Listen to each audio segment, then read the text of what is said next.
And here we are. I am Diane Wong with the Racial Justice Collaborative. I just want to uh, really thank everybody for coming today. We have a big agenda and we're going to have to keep it tight. So we won't all get a chance to say everything we want to say, including me. So welcome to the Racial Justice Collaborative session titled Moving from White Defensiveness to Racial Resilience. We are recording this session, so anybody who does not want to see themselves somehow, you may never see yourself, but see yourself on film, please turn off your camera. We will have everybody muted, and you'll have time for questions and answers and discussions in debriefing in the large groups. So during those times, please unmute yourselves.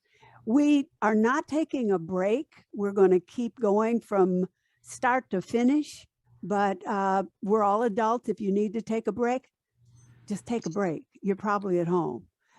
So this is the 6th event in the Each One Teach One series. And remember that what we present today is a process. It is a painstaking process that we're bringing you. It's the first of its kind that we're presenting, but it is not magic. And this is not a quick fix. It's going to require practice, practice, practice. Over the next year, we will roll out practice sessions. So watch for those.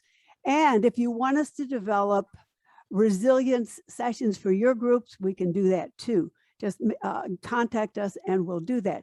I have here an acknowledgement page. We have a platinum sponsor in the CIRA community, and we have lots of groups within the Mass Cultural Council that are sponsoring us today. The Somerville Arts Council, the Wayland Arts Cultural Council, the Wellesley Cultural Council, the Natick Cultural Council, and the Newton Cultural Council. So let me bring, without any delay, we'll bring the presenter for today, the main presenter, Lane Arye. So if we can bring Lane to the spotlight and remove me. Thank you.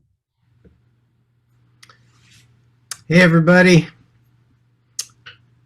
I am Lane Arye, and thank you, Diane, for your intro and also for your visionary and impassioned leadership at the Racial Justice Collaborative. And I just want to say about we would love actually to see your faces. Please don't put yourself on, please don't turn off your video unless you feel like you really want to.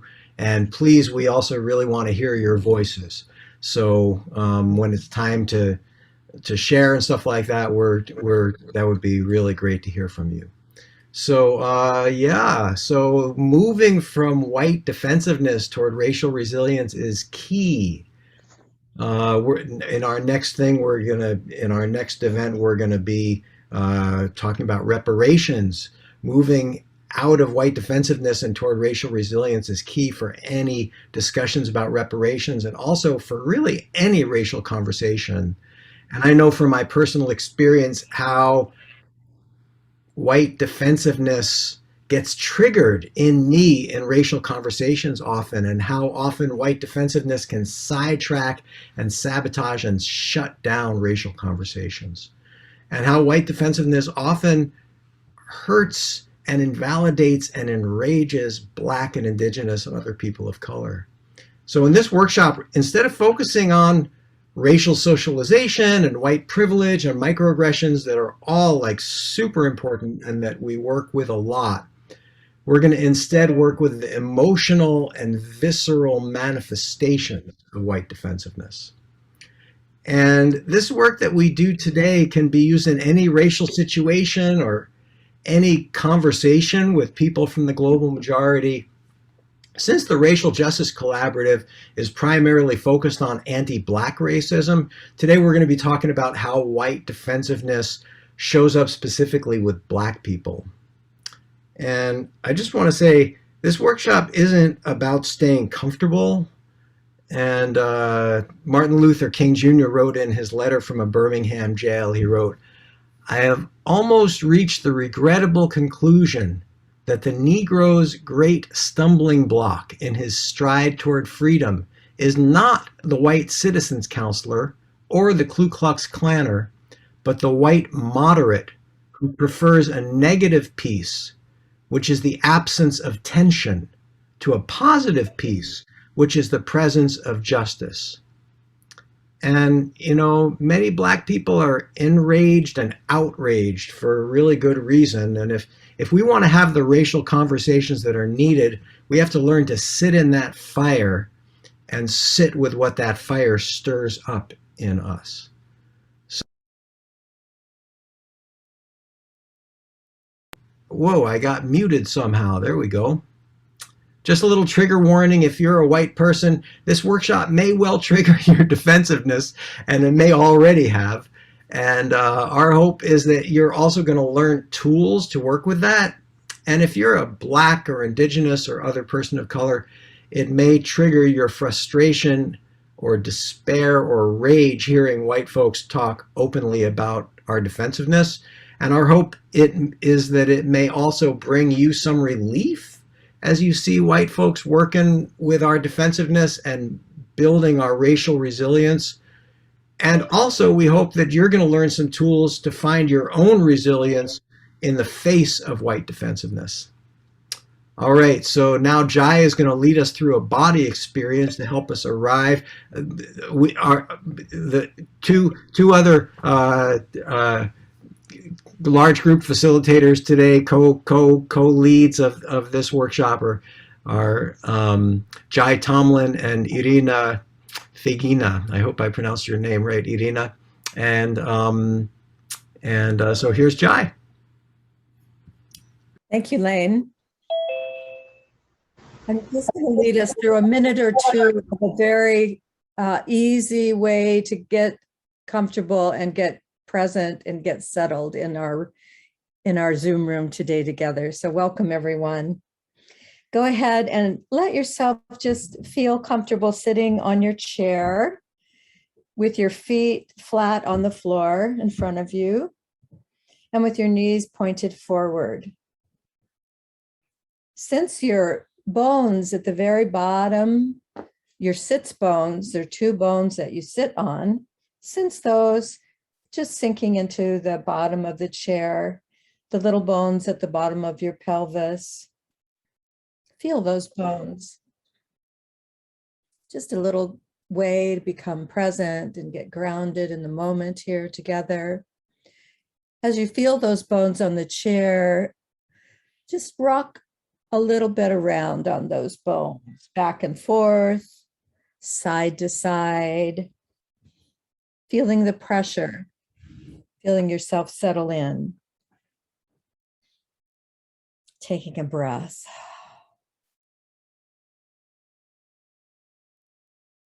Find a place of balance by sitting still and letting the weight of your body settle downward in front of those sits bones. And at the same time, push gently upward towards the top of your head. So you're stretching and elongating. Sit tall, visualizing small weights attached to each of your sits bones, in, exerting a downward pressure or a pull towards the earth. Let yourself feel connected to the earth, feeling a sense of connection to the ground through your pelvic floor. Feel yourself being present in this moment and open. And now we're going to go back to Lane. Thank you, Jai. Yeah.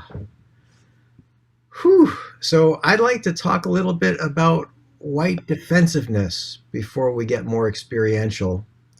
And I'm not sure if this is your experience, but I've often been defensive in conversations about race, both in conversations with white people about race and particularly in conversations with black people. And I just want to remind you that we're talking today about primarily about white defensiveness with Black people, although, of course, white defensiveness can happen with anybody from the global majority. So I'm just going to start my screen share here. Give me a second. Let me make sure I'm on the right one. There we go. There's my screen share. All right. So, all right. So, I just want to showing talk us your about, notes. It's great to see them. you have my notes. That sucks. Whoa, sorry for that. We're going to have to change that screen share to something else. Stop the share. Try it again. Thanks, Lolo. I really needed to know that. It Lane, should I be think you shared your desktop just rather the than PowerPoint. application. How's that? Is that Perfect. better? That's good. Nice. All right. Okay. So I just want to talk about, first of all, some of the ways that white defensiveness shows up in me during racial conversations, or even sometimes in conversations with Black folks, conversations that aren't about race. And as I talk about them, I want to invite the white people here to notice whether you have experienced any similar kinds of defensiveness. So here's some different types of white defensiveness. So for instance, I might notice myself holding back from speaking or being careful with my words. I might think, I'm a good white person, so they must not be talking about me. Or I might try to show that I'm a good white person by talking about all the good things that I do about race. This comes from what Robin DiAngelo calls the false binary. The binary that says if we're good, that means we're not racist. If we do something racist, that means we're bad. And that's kind of instead of remembering that we grew up in a racist society, and of course we have some racism in us. And this untrue belief causes defensiveness, and it also leads to the next type of white defensiveness that I have used. I have tried to seek absolution or forgiveness by subtly pulling on a Black person to say that I'm okay, or pulling on them to show that they still like me. And my defensiveness is sometimes more blatant. For instance, when I argue and say, but you're misunderstanding me, or that's not what I meant, or you're not seeing my good intent, or you don't know me, that's not true about me. And sometimes defensiveness isn't expressed in something that I say or do. It just might be a feeling of shame or guilt or fear or even despair. And sometimes I just don't feel seen. At least they're not seeing the person I think I am or the person I'd like to be seen as. And other times defensiveness can just be a body experience, like a tightening or a contracting or heat raising in my body or tingling or tunnel vision. Or I might just space out and think about something else, dissociate. So I just want to invite all the white folks here to look at this list and check yourself out. Have any of the white people been defensive in any of these ways? And take a moment just to write in the chat which of these might be familiar to you. And don't hit send yet. I'm going to tell you in a moment when to hit send. Go on and just write in the chat just a word or two. Which of these ways might be familiar with you? Or write a different way that your racial defensiveness shows up. Don't hit send yet.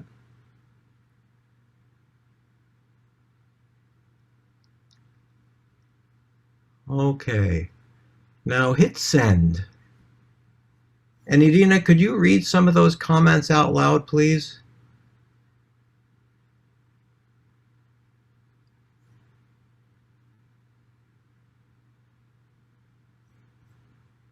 Irina, are you there? Oh, I am, and I forgot to unmute. There we go. Thank you. Wanting to be seen as a good white person, shame, guilt, no way to do it right.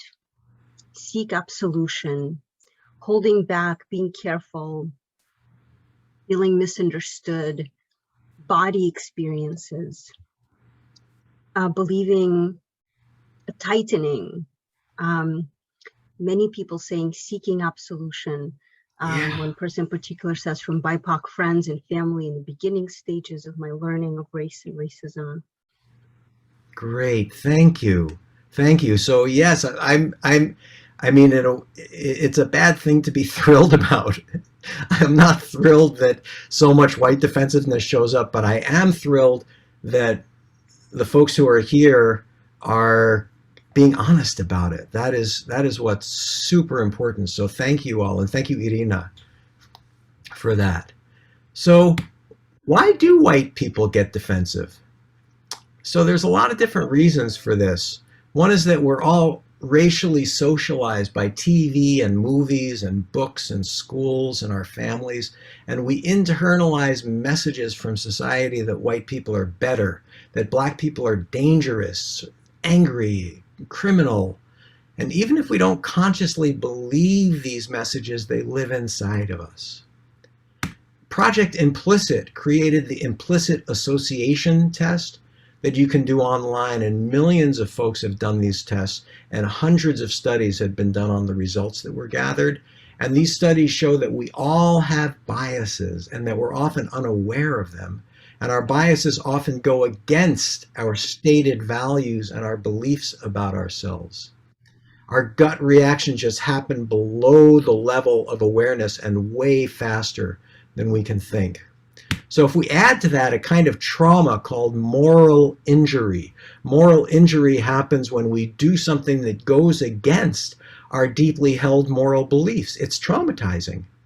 And we can also experience moral injury when we don't prevent something that goes against our beliefs, or when we witness something that goes against our deeply held moral beliefs. And I know that I personally feel a traumatic moral injury when I watch a video of Derek Chauvin's knee on George Floyd's neck. And I also feel it every single time I hear about violence and degradation that black people are forced to experience by people who look like me. I feel that moral injury. And because it's so painful, and most of us want to avoid that pain, we get defensive when we're reminded of it.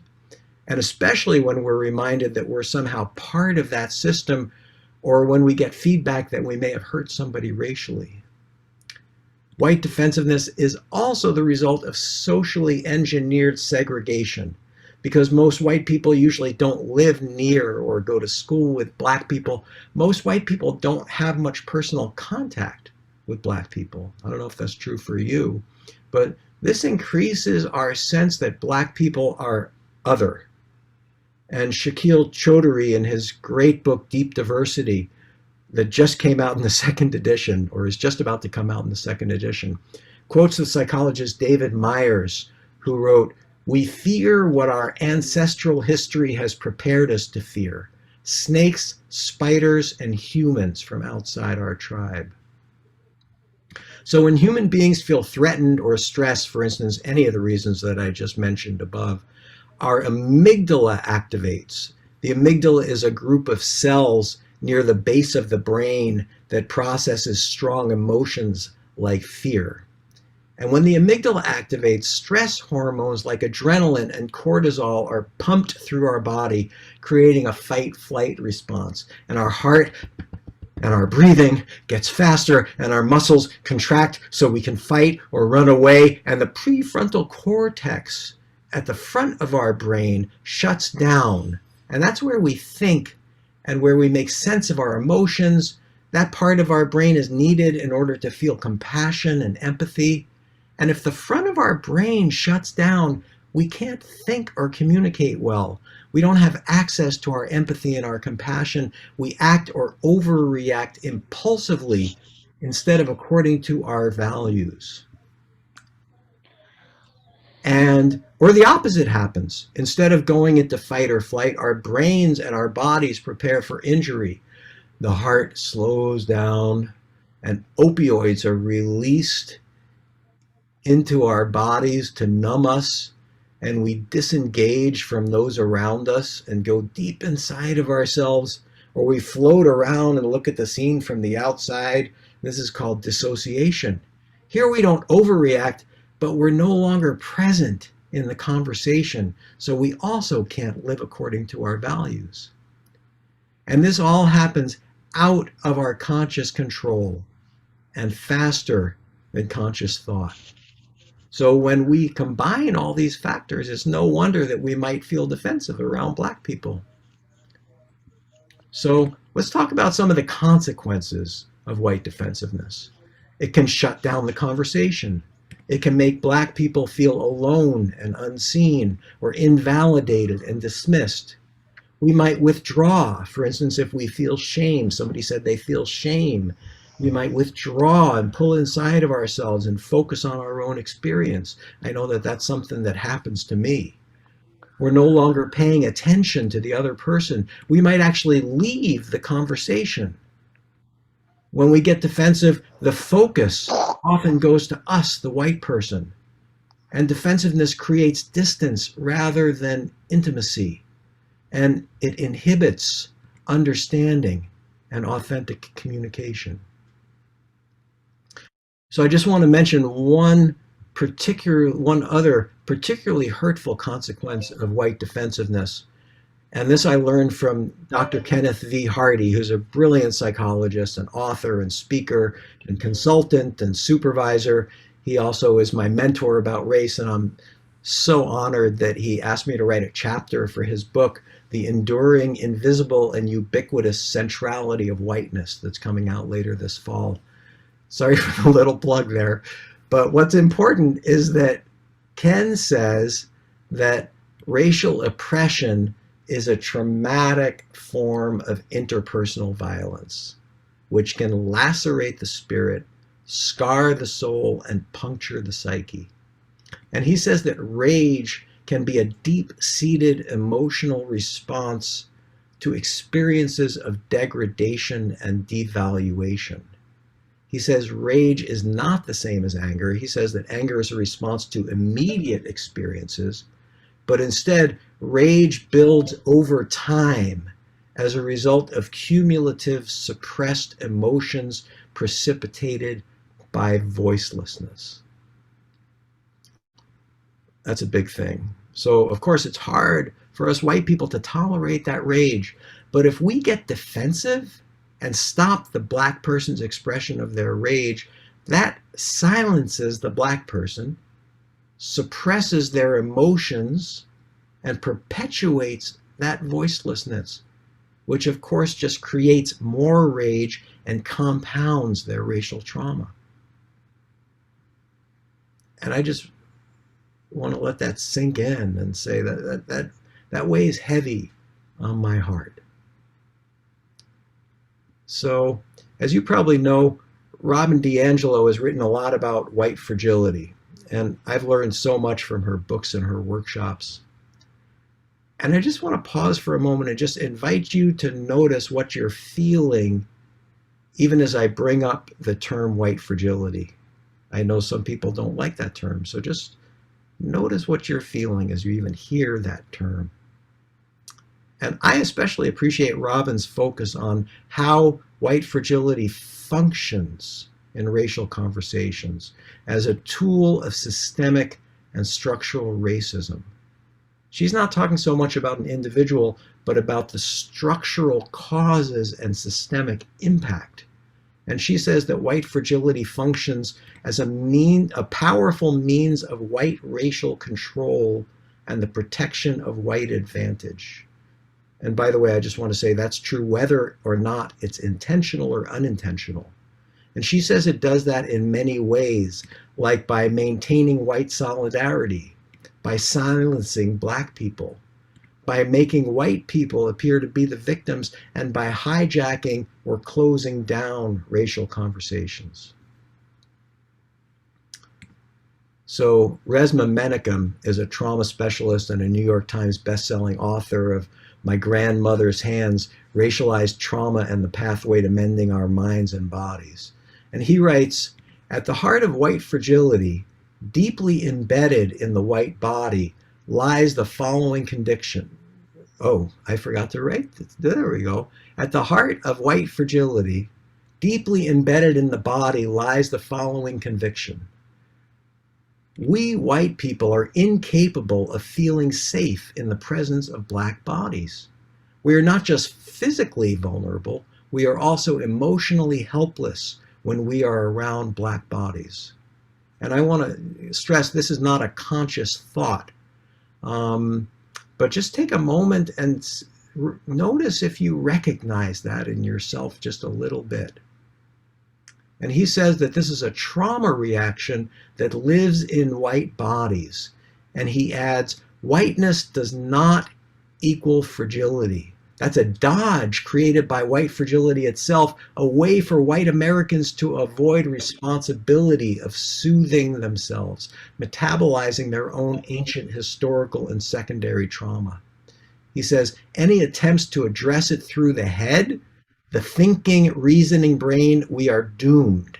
That is why every answer, he says, needs to begin with the body. So I would just add that any attempts to address white defensiveness through the head only are doomed. Because it's super important, of course, to learn about the history and socialization and inequity and white centrality and different patterns of whiteness. And at the same time, once the amygdala hijacks us, and we're in a fight, flight, freeze response or a dissociation response, the thinking part of our brain just turns off. So it's about our own inner work. And in this workshop, we're going to come back to the individual and work with our own defensiveness. And we on our team feel that in addition to whatever anti-racist work white people do in the world, each white person has our own inner work to do as well. And that includes noticing our own defensiveness about race. Because when we notice our own defensiveness, we can work to be free of it. And the practices that we work with today, if we practice them, can give us the resilience and the fortitude to sit in the fire and be constructive and valuable partners in racial dialogue and racial justice and equity work. And of course, there's a lot of ways to work with defensiveness and grow resilience. We don't have a corner on the market. Whatever works for you, please just use it. But we are going to offer some practices that we feel can be helpful. And finally, I just want to quote the Reverend Angel Kyoto Williams, a black mixed race woman who's a Zen monk, an author devoted to love and justice and real well-being. And she wrote, "Love and justice are not two. Without inner change, there can be no change. Without collective change, no change matters." So stop the share. There we go. All right. And I'm going to remove my spotlight. There we go. So, yeah. If you want, you can go up to the top right corner where there's a little box that says View and click on Gallery View so you can see everybody. Whoa, nice group. Hey, everybody. Hey, all right. So it would be great. We have some time for questions and comments about anything that's been said so far. It would be great to hear your voices. So just feel free to unmute yourself and speak. Or if you prefer, you can go and to the whoops, look at that. My sister, get out of that. All right, or if you prefer, you can go to the reactions button and raise your hand.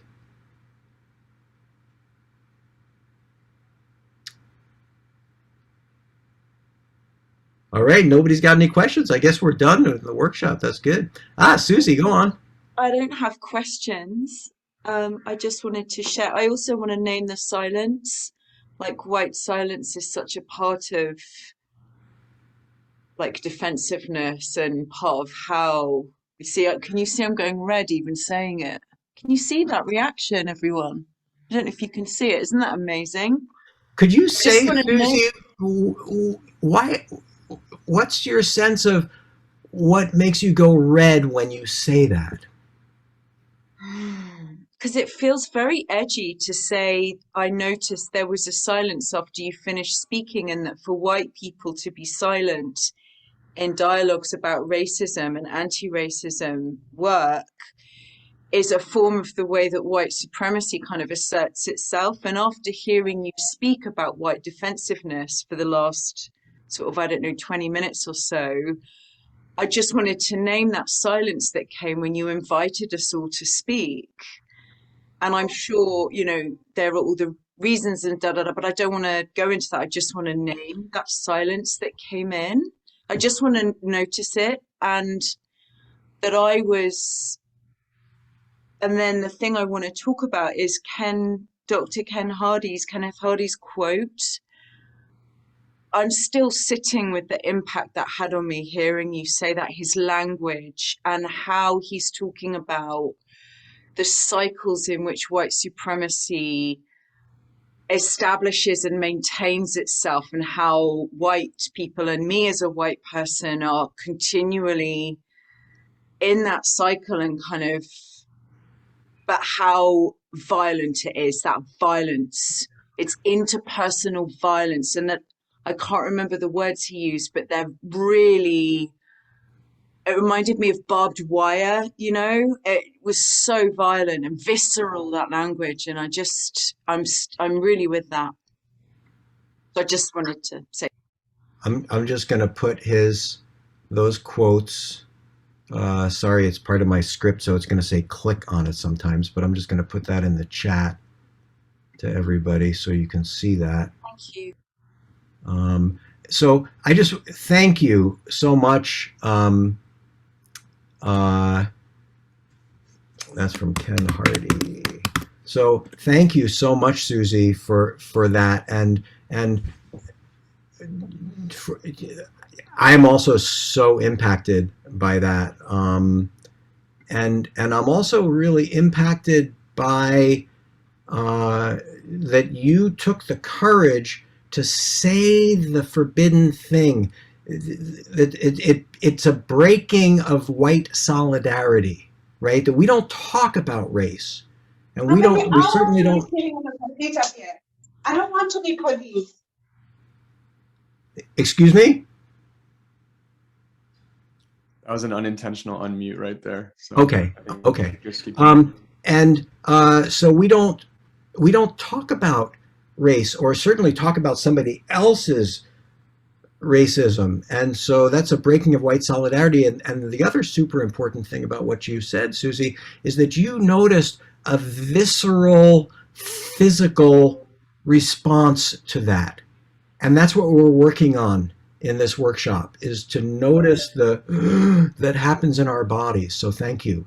Who else would like to say something? Go on, Adriana. Hello, everybody. Hi. Yeah, thanks, Susie, because I also, I just want to share. I felt okay. I'm a little bit nervous to be also, and also maybe that is also a defensiveness. And I just felt also the silence, and I felt very uncomfortable. And I thought, oh my God, I want to say something, but I feel also very stupid in front of Black people. And also I feel like what I'm going to say is like, and I realized this is also quite defensiveness. Yeah, like even now, even before when you were talking, Len, I just felt really, my body was like, oh my God, the heart pumping. No, I will not say anxiety, because I'm not having anxiety, but I have to be honest, I'm safe to be in a Zoom box now. I will feel more uncomfortable if we're doing this in a group, in person. Yeah, so I feel very shy now talking. Yeah, it's funny. Wow. And I know that I'm talking, so that means that I'm not too shy, but yeah, I feel, I don't know. I so appreciate what you're saying, Adriana, and how open and vulnerable you're being by saying that. And it just reminds me so much of, like you say, I'm safe here, right? Well, yeah, I'm Right. in a computer.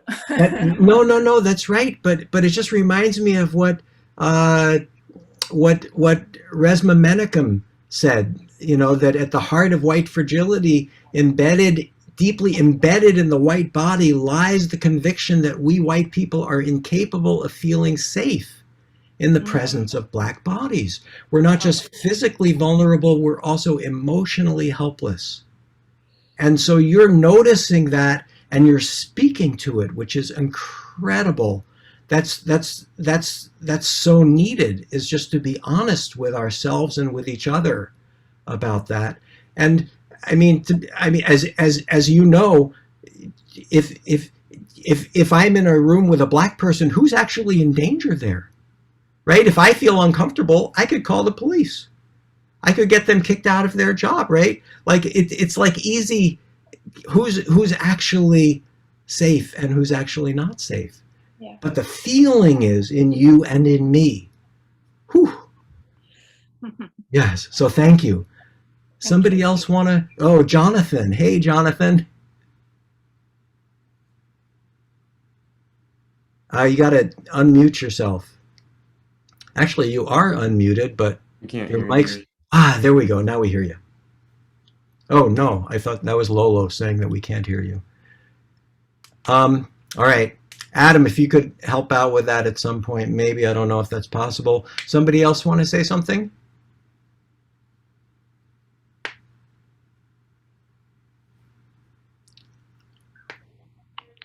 I'd say something. Thank you, Grace. It's like you said in your talk, is that to speak, it has to come. You can't be speaking from your head. It's more you have to try to speak from a deep place. And I was wanting to. I just noticed in myself, because I often speak from my head. I speak a lot anyway, but I noticed that I was wanting to speak from my head. And then I just took in what you said. And really saying, if I want to speak in this meeting, it has to be a visceral, deep reaction. And that's the way I want to be. This.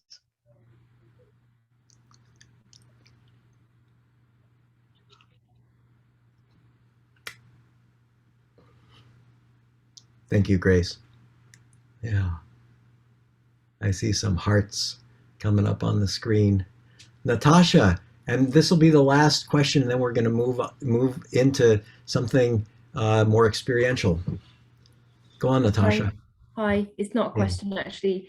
Just what I'm noticing is I'm yawning a lot, and I often do that when I'm a bit tired, but I often do that when I'm also emotionally a bit stressed.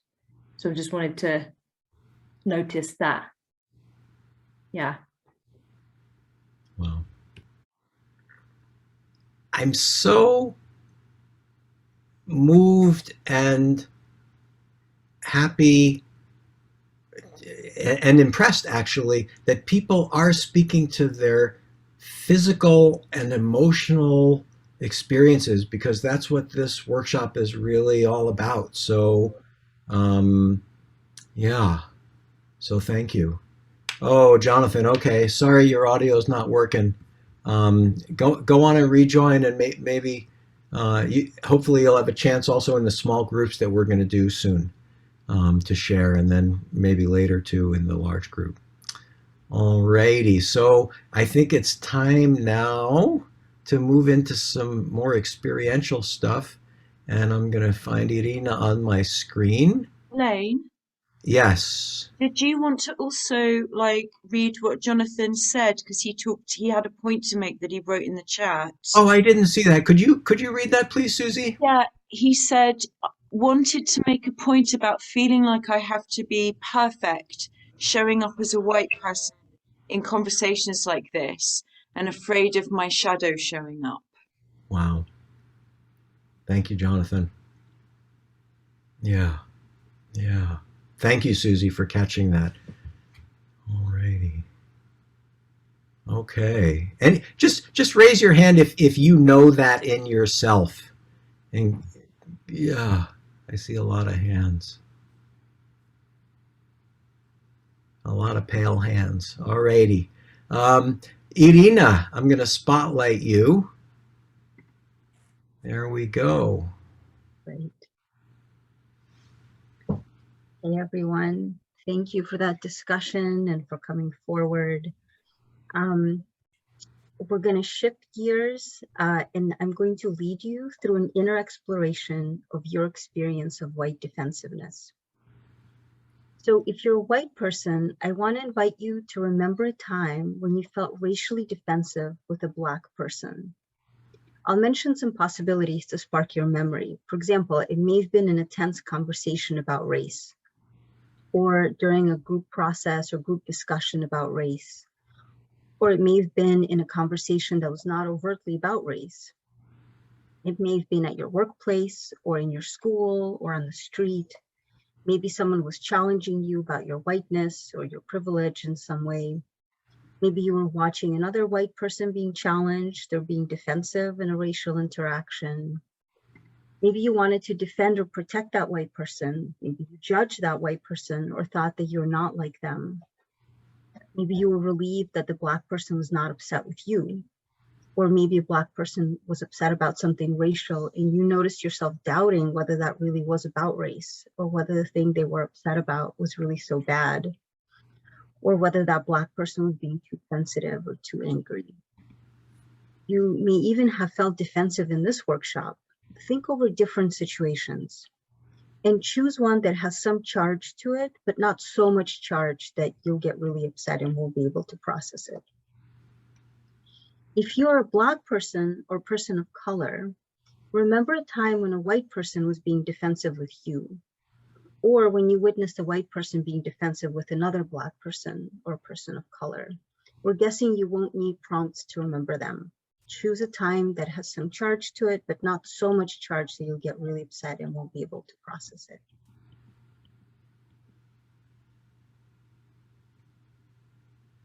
So everyone, now remember the situation that you've chosen. Remember where you were. See it in your mind's eye. Remember the sounds, the smells. Remember the atmosphere of that situation. Was it relaxed or tense? Did the atmosphere stay the same or suddenly change? Remember what was happening there. Remember what you said and what the other person or other people said. Recall the scene.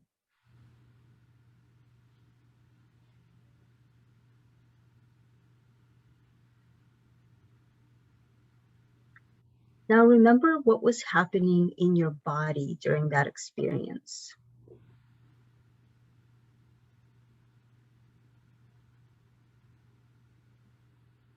And go on and allow your body to feel that body experience now.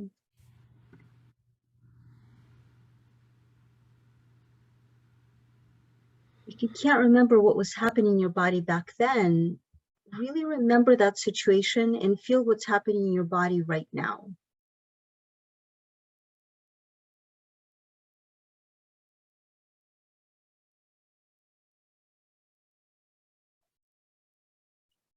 And also remember what was happening in your emotions back then.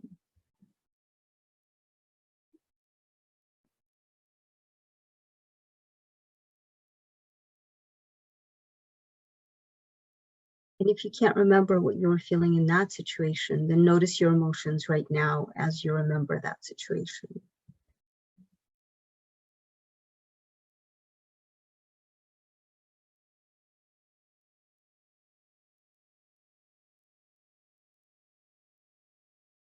As you recall all of this and let yourself experience it now, take a few notes about your experience in your body and in your emotions.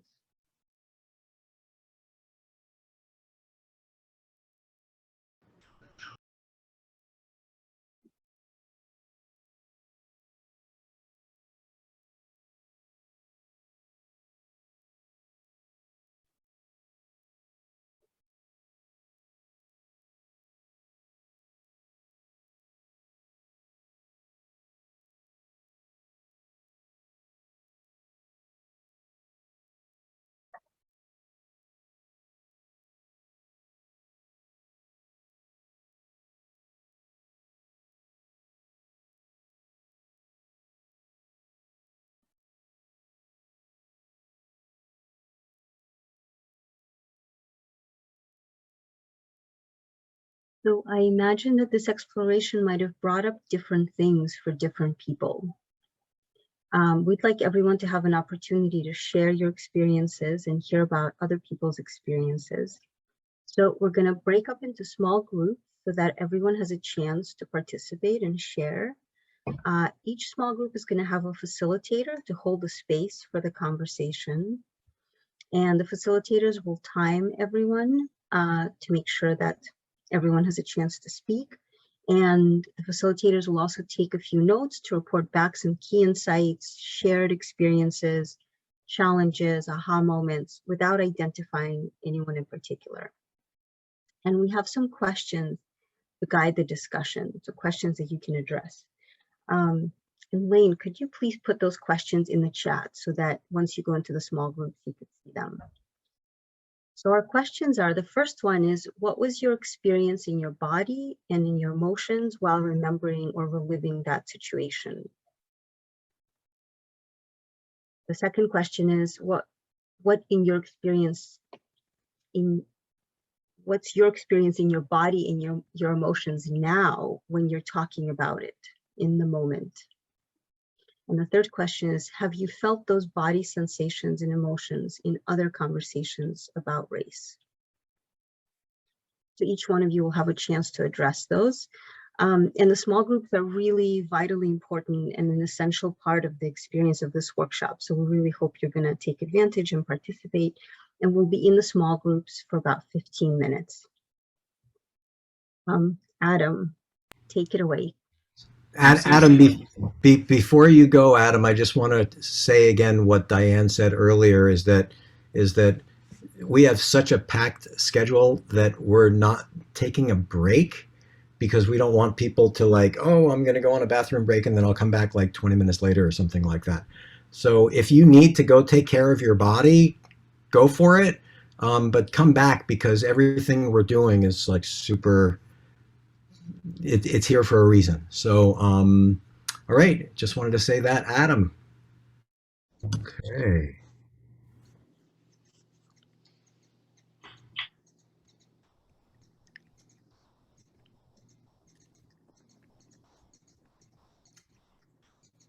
Suddenly we have so few people. I don't know if people not coming back yet, I guess. I think some people are still finishing up their conversations. The breakout rooms will automatically close in less than 1 minute. Oh, okay. Yeah, I think they started to close a full minute before they were forced to close. So, like Pharaoh just said. Hi, Annie. Hi. Hi, I know you from other events. Nancy?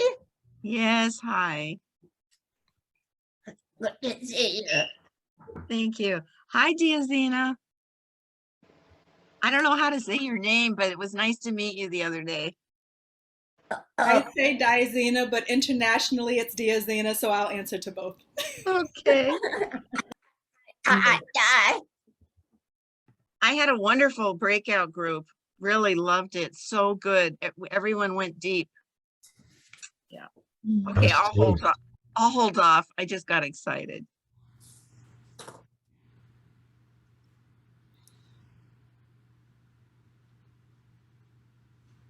We're in this pregnant pause lane, hoping people come back. Adam, it seems like the breakout groups went longer than 15 minutes.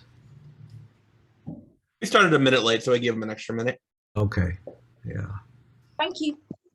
It also was how long once the breakout room close button was hit for when they actually then all get sent back. So there was 2 minutes given for once the close breakout room button got pressed. So that's the other thing that you can change. Yeah. So maybe if you could do a couple of minutes less, Adam, for next time, that would be great. Because seemed extremely short. I know. It always does. That had been like 4 minutes and all of a sudden it was done. Whoa. All right. So hello, welcome back, everybody. So we have some time now to debrief what happened in your explorations. And after that, I'd like to help somebody go deeper and explore their experience further if they'd like to deepen their learning. So let's start by hearing what happened in the breakout rooms, in the small groups, and it would be great to hear like some key insights and some aha moments or shared experiences or challenges from your group. So maybe a few of the facilitators could share, and maybe other small group facilitators, if you could please type a few notes into the chat, but not hit send yet. That would be great. Um, so, yeah. Oh, do you want us to just put it in the chat, or do you want us to share something now? If a couple could share out loud, and the others who aren't going to share out loud, just write some stuff in the chat. Okay, well, I have an interesting one. I don't know if it's an aha moment, but basically a person in my group had an incident just yesterday, I believe, where she wanted someone to mediate something. And the person she asked was a Black woman. And it ended up kind of turning itself into something difficult between this white woman and this Black woman. And in the moment, the white woman didn't think anything of it, but she said starting this morning, she's been rehashing it and wondering if there was a racial component to it that she didn't notice, and now starting to feel nervous and a gaping hole, etc. So it's rethinking and reviewing incidents that people have been in and wondering if they just didn't notice something. So yeah. That's right. You don't know. You don't know. Sometimes we don't get the feedback, and so we don't know. And I appreciated what you said. There was a gaping hole, so that was more the kind of somatic experience of that. Then there's all the cognitive part. Did I miss something? What happened? And then there's like this. That emotional and that was her wording. That's a quote from her. Gaping hole. Yeah. Thank you, Jordana. Daisina. Okay. Yeah, so I had kind of something similar to what Jordana said, is my group really got into the body and the emotions and didn't stay in their head, and that was really amazing. One talked about being in the conversation and rushing backward and feeling like she was leaving her body. And she described her kind of like the bones in her cheek hollowing out as her body felt like it was hollowing out in that experience. And then there were, inside of the conversation, there was active participation and noticing, even as someone was sharing. They were saying, "Oh my goodness, I can still feel that I'm trying to be politically correct. Let me put this in another way." And so it was happening in the moment, which was beautiful. And there was a conversation about really feeling safe in the space to verbalize it and go deeper. And so the value in these sessions was brought to the forefront. Wow, thanks, Daisina. And I imagine for some, I don't know about this person you're talking about, but I imagine for some, having a Black facilitator and have to talk about your white defensiveness could bring up white defensiveness on its own. Yeah. So thank you for hanging in there yourself. Yeah. Yeah. So another group want to share? Katie, go on. So we had a common theme too that I thought was interesting. A lot of members like feeling small and vulnerable and almost going back in time to childhood, and having this feeling of wanting to cry and feeling helpless, but ultimately like not feeling their own age. So going back to a point in time when, as if they were children, which I thought was really interesting and important. Yeah. Thank you, Katie. That's so important. That, Resma Menakem in his book, My Grandmother's Hands, talks so much about racial trauma and how when we are in a trauma reaction, we go back to other moments in our lives when we have been traumatized. And so we have an implicit memory of something. The trauma lives in our bodies, actually. So it very often does feel like ooh, I'm not my age. I'm not any longer an adult who's able, and that's partly because the prefrontal cortex is gone. And we're just like in our body experience, and that's a trauma reaction. So thank you. Yeah. So let's, if could you all hit send on the chat so that we can see some of the other things that were said?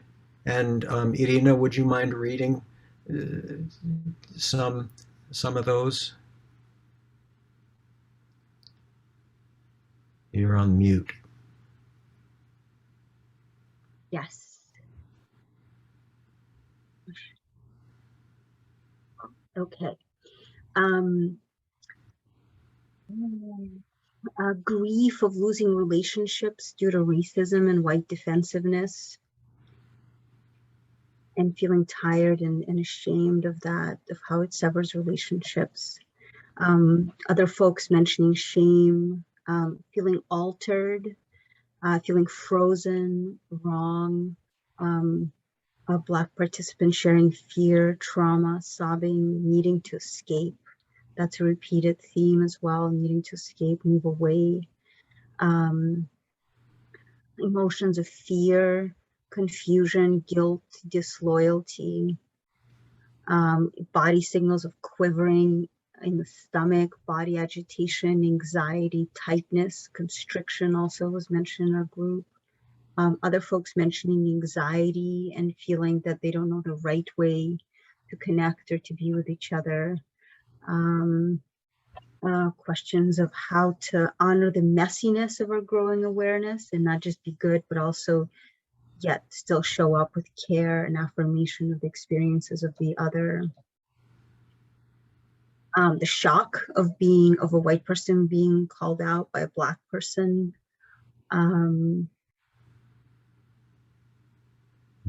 Right, the difficulty of sharing, being white facilitator and having only white participants in my group once said they would not feel as comfortable sharing their defensiveness in front of Black participants, which is a defensive reaction.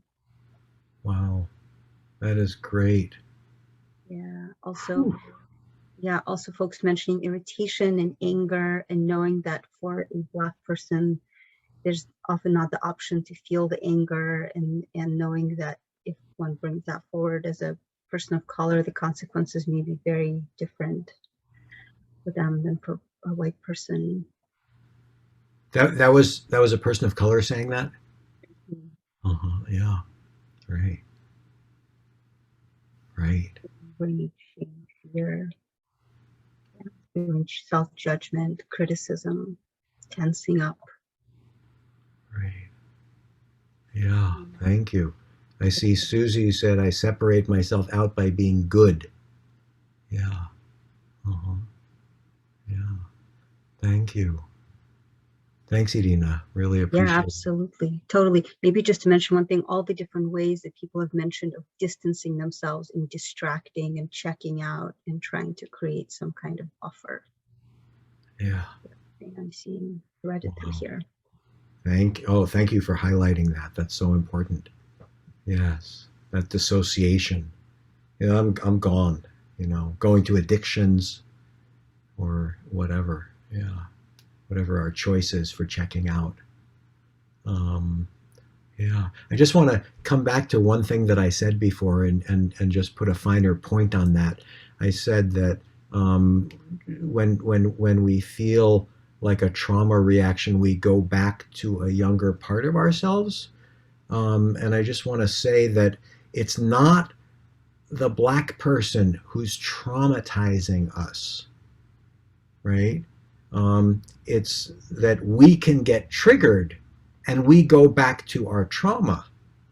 That doesn't mean that that person is traumatizing me. That's a super important distinction. So didn't want to let that go by. Yeah, my kids say stuff that brings me back to being a little kid. They're not traumatizing me. They're just do something that reminds me of that moment. So, all right. Thank you for saying that, Lane. That feels really important. Okay, so now we have time to deepen with somebody. So if you are somebody who felt like you got into something that feels like you could learn more from or would like to explore more, um, uh, that would be great to maybe use the reactions button on the bottom to raise your hand. Um, if there's something that came up that, where, maybe you do feel like, whoa, oh, Sundiata. Yeah. All right. That's great. All right. Adam, would you mind pinning Sundiata and me?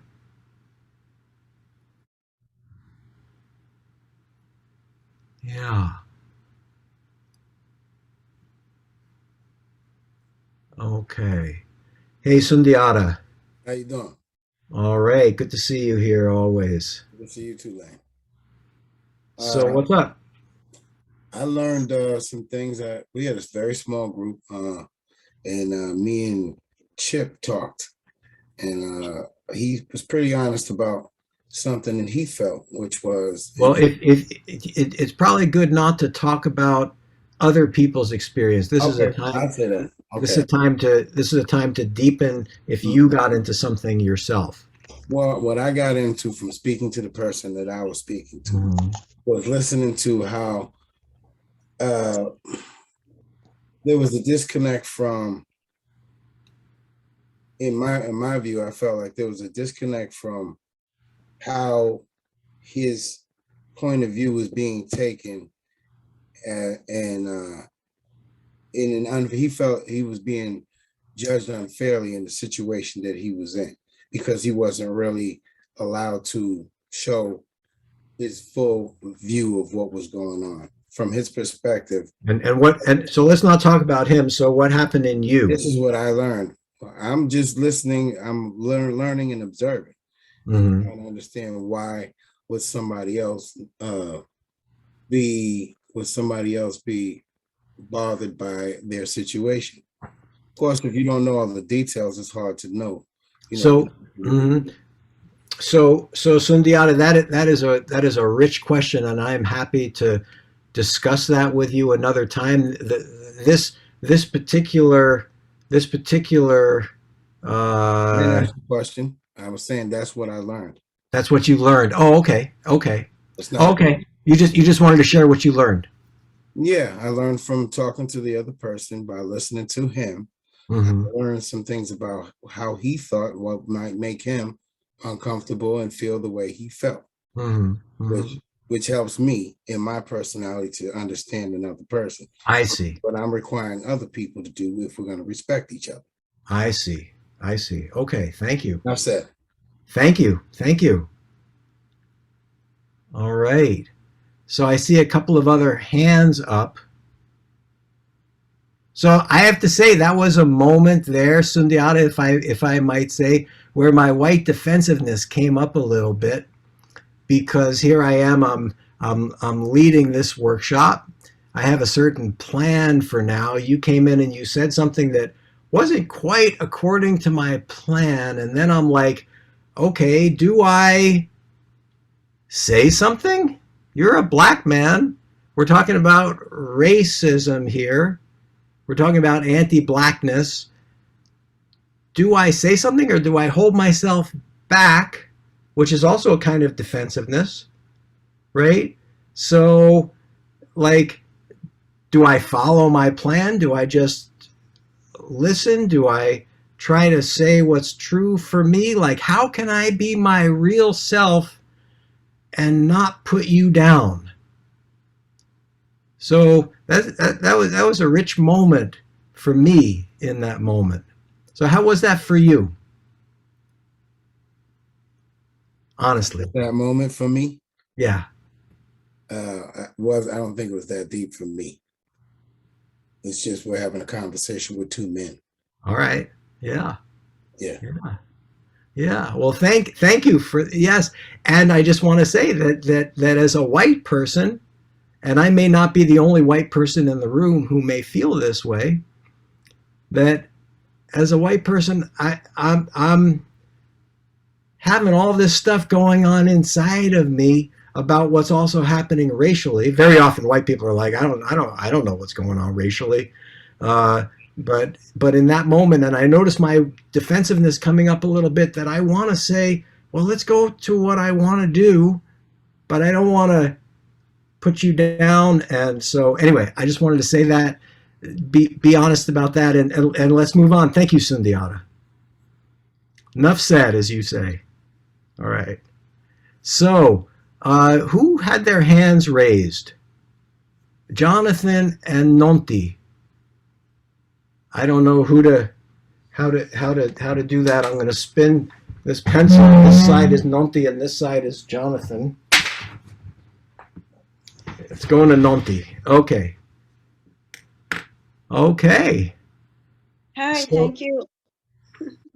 So, Adam, could you please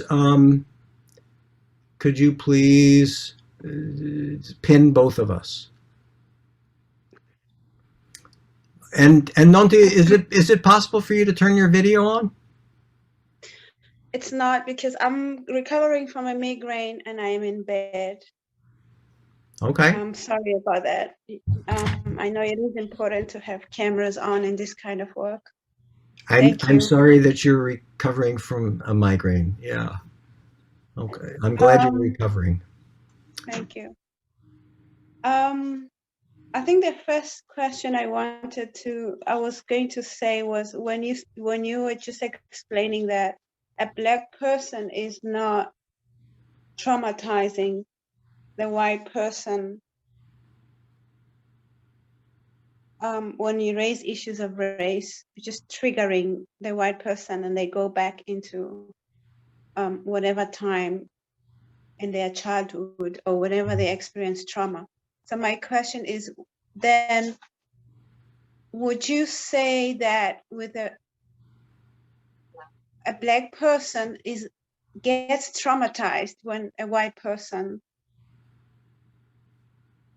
acts or does something, of course, that is racist, but on top of that, gets defensive when they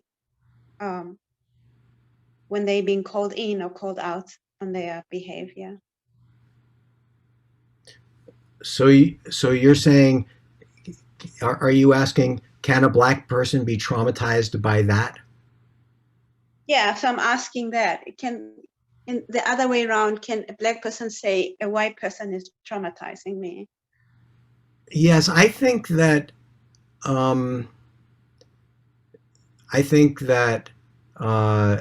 racism is traumatizing.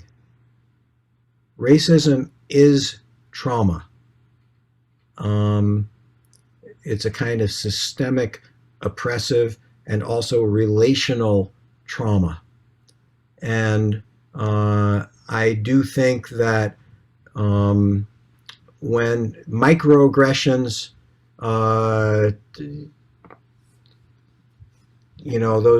those kind of daily kind of little things, death by 1,000 cuts that happen to Black people. Ibram X. Kendi says he doesn't like the word microaggressions. He likes the word racist abuse because of the impact that has on Black people and on other people of color. And so I think that kind of thing, so the original racism that was internalized by the white person and then kind of seeps out in that microaggression is traumatizing. And then also on top of that, the white person's defensiveness is also traumatizing. So thank you for your question. I want to, we have about 10 more minutes. I want to work with a white person on their defensiveness and go a little bit deeper. But thank you so much for your question, Nanti. Lane, I Nice just to want have to. you here. Yeah. Diane's written something in the chat. Diane, do you want to say it, or it's really it's important? Yes. Why are people talking about race issues but not deepening their own experience? What does that mean? That's a good question. We could talk about that, and then we'd be doing the same thing. But let's go to Jonathan. Do you have something that you want to deepen your own experience? Hell yeah. Nice. We hear you. We hear your voice. Nice. Thank you, Diane, for that. All right. Yeah, I mean, well, it's funny. I had a hard time getting onto this. I needed a different, like, I didn't have the right computer system for this Zoom, whatever, Eventbrite. So I had to load up a different one. The reason I'm saying that is because when I was talking about in my breakout group about, when I have these awkward conversations, my white defensiveness, and it comes up and I shut down in my body, it feels like I'm like almost like being asphyxiated, like because I'm so used to having a certain way of being who I am, being authentically Jonathan and being in touch with my feelings, but it and getting kudos from that. But it's like it's coming from an outdated operating system that is completely divorced from this, or not completely divorced, but it's different than this operating system that we're talking about here. Right? So I shut down because I don't have the experience. I don't actually know how to run this. I don't have this operating system in me. So I really am appreciating your symbolic thinking and the metaphor that you're bringing in. And let's come to your body. Yeah. You put your hands here. You said, I shut down and I feel like I'm being asphyxiated. Would you mind? Can we focus on that a little bit? Can we pay attention to that? Yeah. Okay. Yeah. Thank you. Thank you. So notice what's happening under your hand there. Bring that experience to the foreground. Yeah.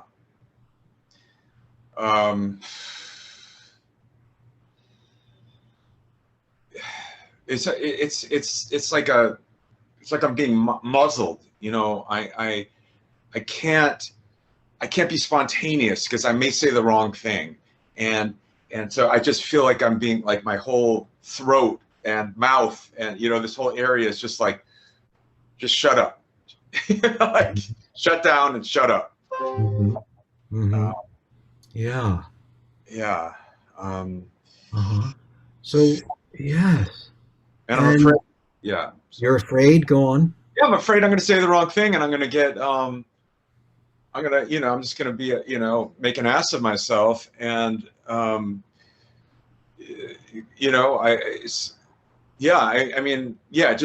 feels like kind of being between a rock and a hard place. It's just like I don't know how to express. I don't know how to open up because I don't know how. I don't know what I don't know. Yeah. So I'm hearing that you feel muzzled and told to shut up. And how does that feel in your body? Yeah, it's something it doesn't feel good. It feels limiting. It feels, I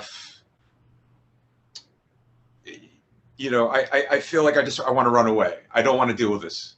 Yes. Right. Yeah. Yes. I want to run away. I don't want to deal with it. Right. And you are between a rock and a hard place, because if you run away and you don't deal with it, is that doing the right thing? No. Right. So how about just staying with it? Yeah. Yes. And if you just stay with that, and I notice your hand is on your chest there. Yeah. And let's imagine that hand wants to do something on your chest. Yes, you moved a little bit. Yeah. Yeah. Oh, yeah. What does that hand want to do? It's soothing the little boy. It's I say, I want to say my heart, but I think it's the little boy inside of me that feels really confused and kind of lost. Yes. That's right. So go on and let your hand soothe that little boy. And as you do that, I hear you breathing out a long breath. Yeah,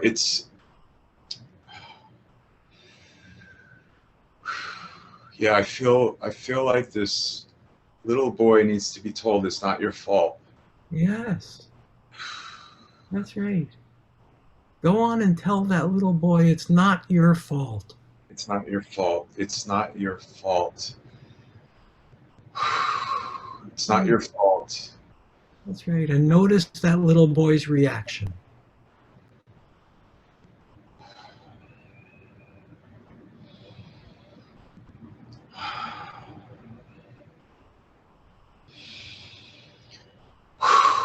He's just so afraid. He's so afraid of getting punished.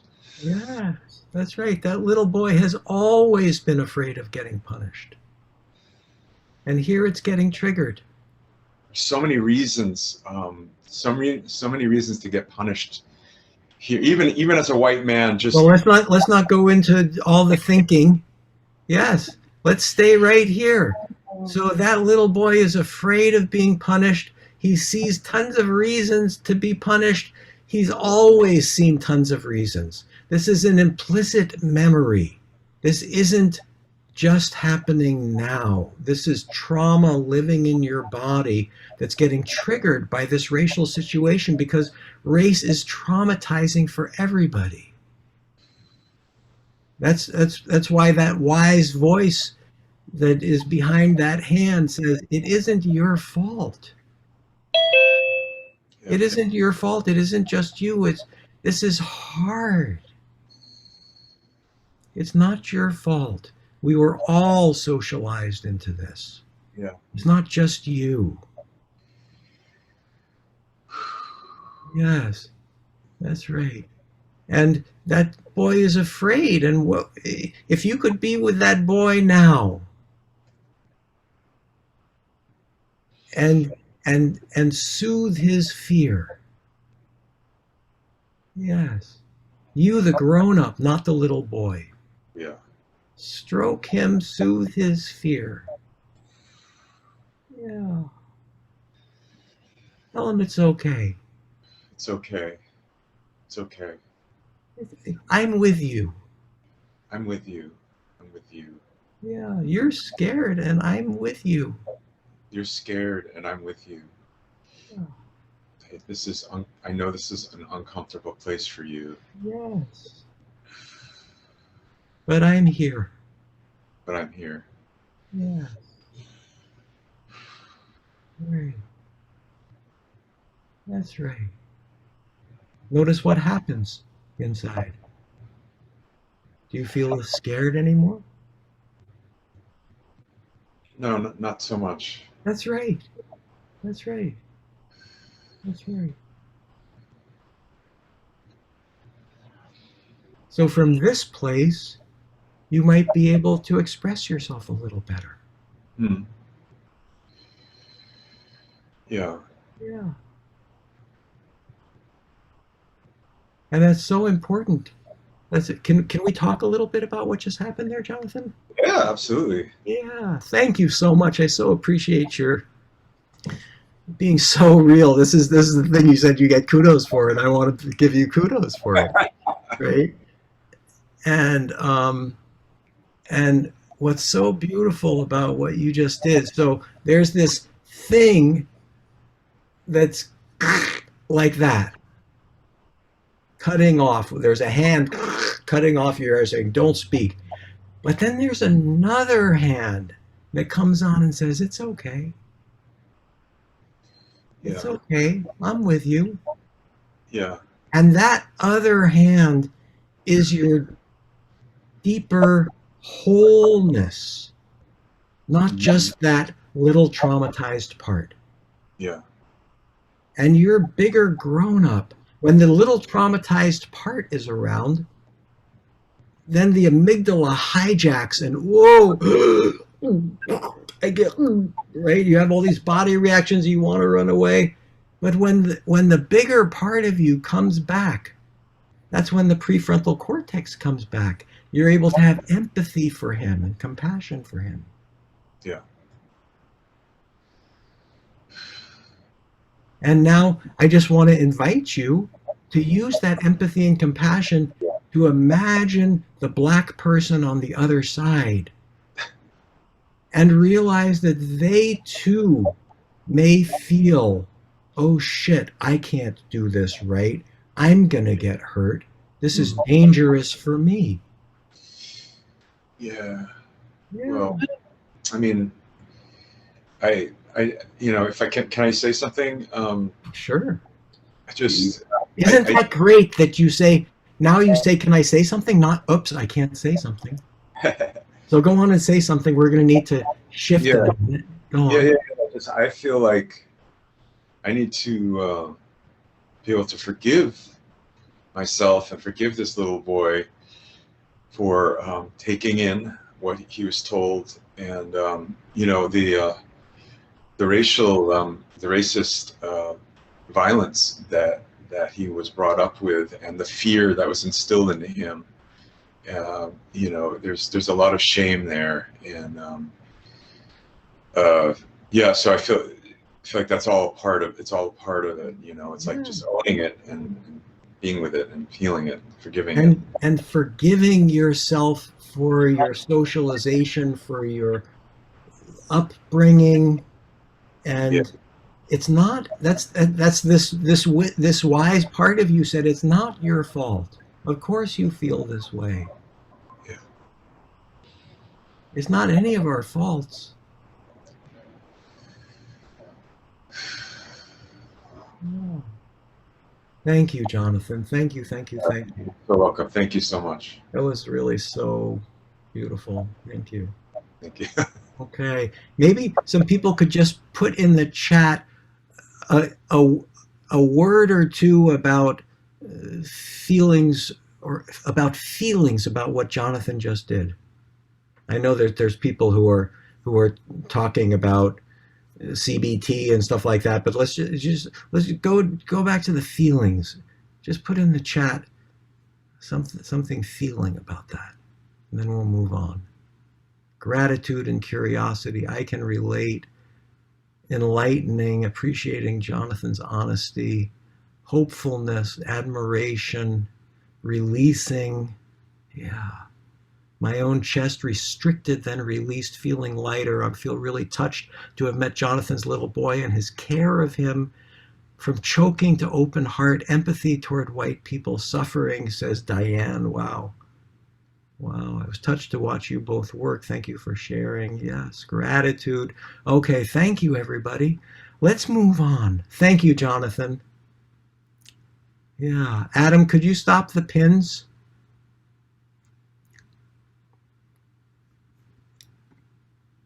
Yeah. Okay, I'm going to put myself on spotlight again. Thank you, everybody. Sorry to move so quickly through that. But that was deep. Yeah, we're going to come back and do some more deepening later. So now we're entering part 2 of the workshop. And what I just did with Jonathan was a great intro to that. We're going to start moving from that defensiveness toward resilience like Jonathan did. And racial resilience doesn't mean a lack of discomfort. It means being able to tolerate the discomfort and stay present with ourselves. And that also helps us stay present with the people who are with us in that tense racial situation. And we can become racially resilient when we learn to self-regulate and self-soothe, just like Jonathan showed us. So the amygdala calms down and the prefrontal cortex comes back online. And it also helps, as Jonathan did, to get in touch with our deepest selves. So we're going to do some practices that help with that. And like Diane said, this is not a pill fix, right? We're not going to get resilient in doing this one time.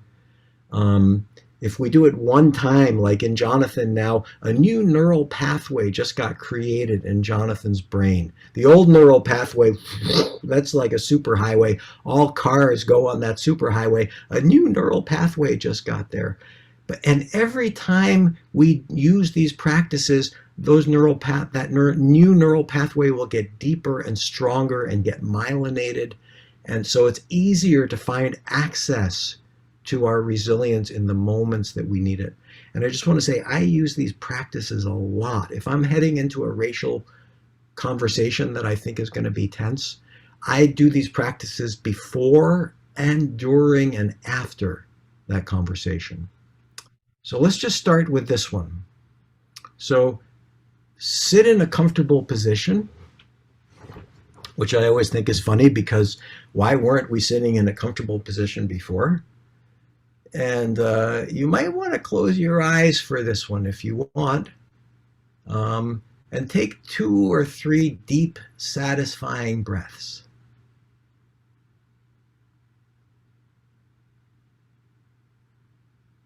And gently place your hand over your heart. This is what Jonathan naturally did. This was the exercise that we were going to do. Gently place your hand over your heart and just feel the gentle pressure and warmth of your hand. And if you'd like, you can place both hands on your heart and notice the difference between one hand or 2 hands. Just notice what you like better. And you might want to make some gentle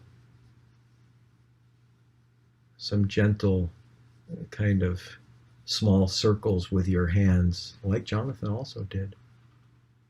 And feel the natural rising and falling of your chest.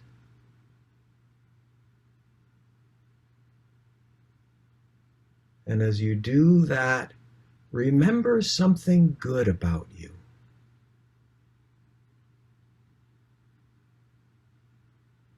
And soak that in. Remember something good about yourself and soak that in. Soak in your basic goodness. And know that this is true about you, even in a difficult situation. It's true about you even when you make a mistake. It's true about you even when somebody's mad at you. You still have this basic goodness. Just feel that. So you're already in a slightly altered state. Jai is going to come in and help us move even a little bit deeper to find an inner resource. Hold on one second. I have to find Jai. Thank you, Lane. Oh, there you are. Thank you. Go on. Thank you, Lane, and thanks, Jonathan, for the work before. We're going to go just a little deeper and a little further now and find a personal tool for resilience. So I'm going to guide you now for just a few minutes through this guided inner meditation so we can find that inner resource that can help us stay open and present in difficult racial conversations. So go ahead and just relax, scan your body, get comfortable in your chair. I'm going to ask you something a little irrational. So leave your mind behind just for a few minutes. We'll come back to it, I promise. So ask yourself, where in your body in the moment is your deepest self located? I know it's an irrational thought, so don't think about it, just feel it. Is it in your belly, your heart, your chest, your arms, your legs?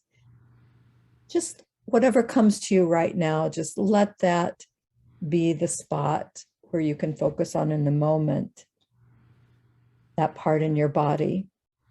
where your deepest, wisest self is located. When you found that part of your body, go ahead and take a breath and breathe into that part of your body where that deepest self is located in this moment.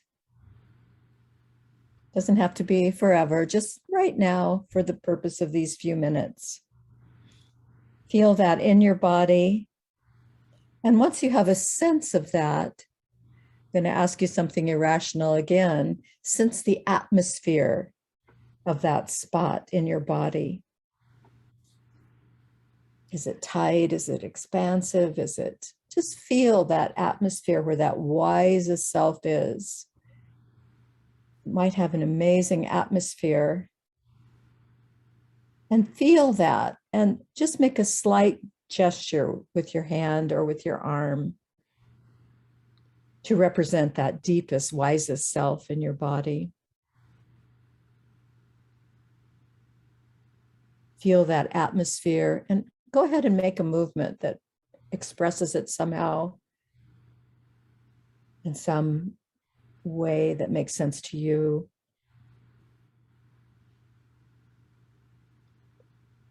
Feeling that part of your body and then making that gesture. Again, asking yourself a very irrational question. Where on the earth might there be a similar atmosphere? Let your mind just imagine now a spot on the earth where that atmosphere that you just found, where that would be present. Maybe it's the wind. Maybe it's a babbling brook. Maybe it's the buzz of a city.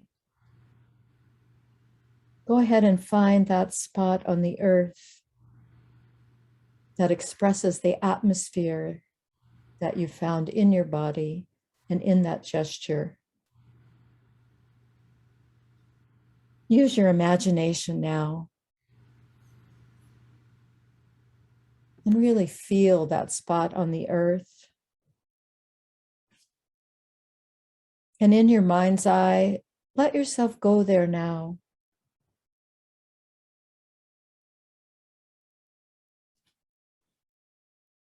Sit or stand on that piece of earth, that piece of land. And notice now the atmosphere around you, the colors, the temperature, the sounds, the smells.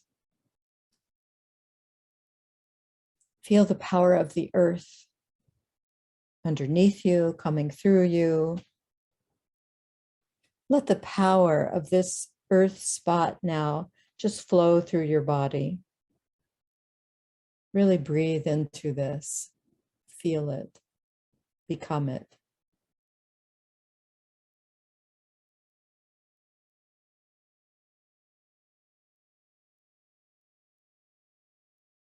From this beautiful earth spot, the spot that you found that's in yourself and that you have become in this moment, feeling it, sensing it. Now, from this spot, look back into your everyday self. Maybe give yourself just a little piece of advice or a tip that might be useful.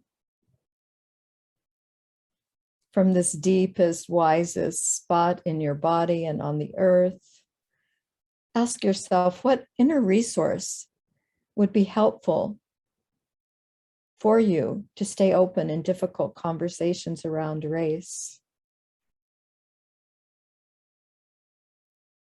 Breathe in that wisdom from your body and from the earth spot and ask, what resource could you gain from this spot to stay open and present in difficult moments and conversations around race? Just breathe that in. Really feel it.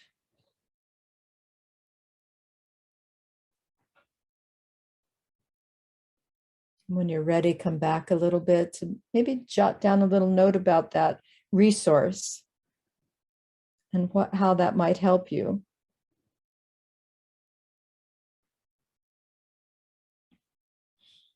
And then put your hands on your heart once again. It's so great that Jonathan led us in that, and that we had already had this planned of a way to get in touch and self-soothe and feel your hand on your heart. Contact yourself. Feel that inner resource that you just accessed.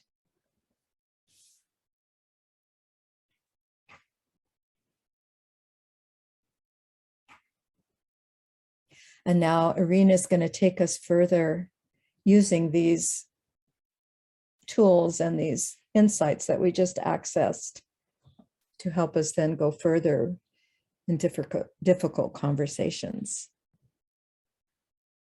Thank you, Jai, so much for this beautiful exercise. So helpful in this setting and many others, but especially in this work that just goes right to the heart of this difficult stuff.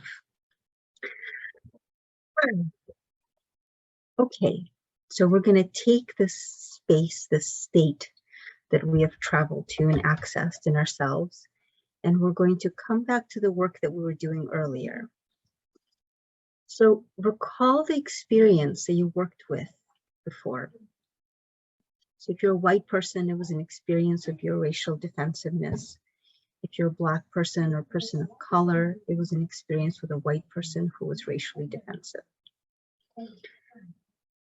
To bring up that situation again in your memory and see it in your mind's eye. Remember the atmosphere, the smells, the space.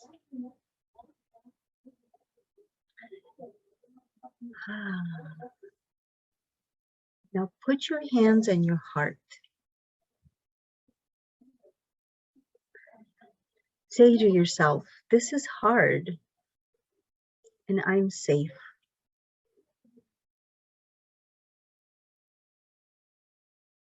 I'm a good person.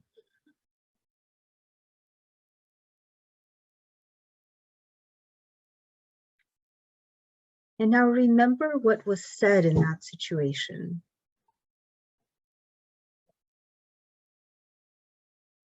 Keep your hands on your heart. Remember your own humanity and basic goodness.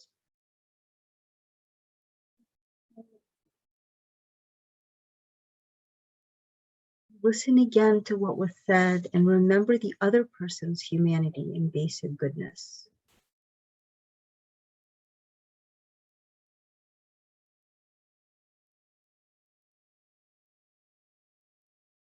If you're a white person, take in what the Black person said as feedback rather than an attack or criticism. And hold their feedback in your heart and accept it as a gift.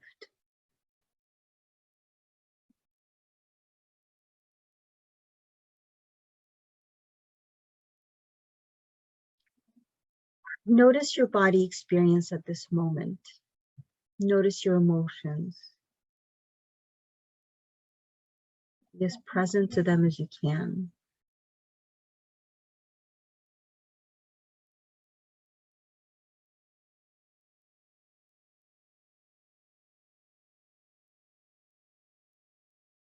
Let yourself take a couple of notes about that. Jot down some key experiences that you have accessed.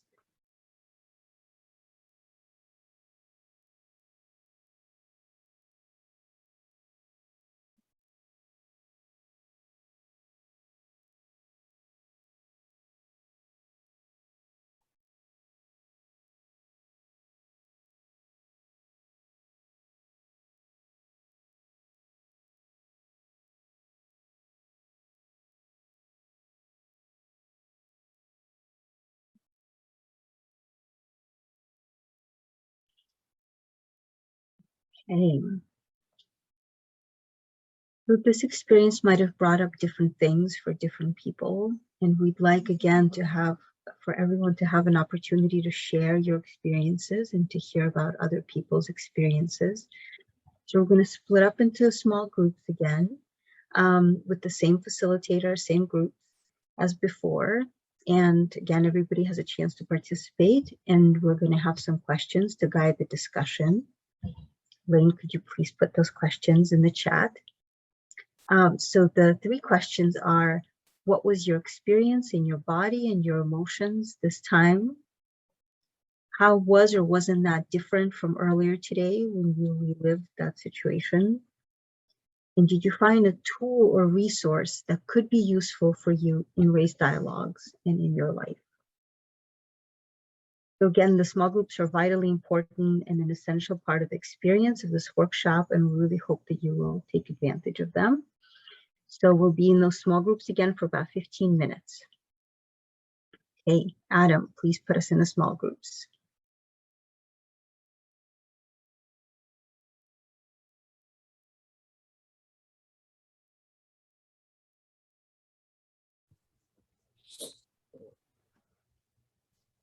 Hi, Laura. We tried to get you back in the group, but we couldn't. But yeah, my whole computer shut down. Sorry about that.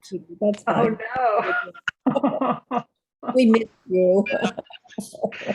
Never enough time. That was quick. Yeah, there's never enough time. We got snatched right back, no warning. It was good. Oh. All right. So thank you, everybody. And yeah, let's hear from a couple of the small groups.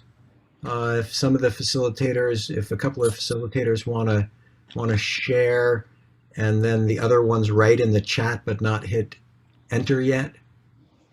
I think I want to share about something from my group, if that's okay. Yeah, somebody, a couple of the people had a very similar experience that this time they were much more interested in and paying attention to the person who had given them feedback rather than on their own reaction, and feeling compassion for them rather than shame in themselves. And that was so important. A couple of white people reported that, and there was a black person who talked about feeling angry that we were taking care of a white person when black people are, who's afraid of getting attacked when black people are actually getting attacked. And that's so important. That's so important. And we talked about that. Hopefully, if we white people learn how to do this for ourselves, that we won't need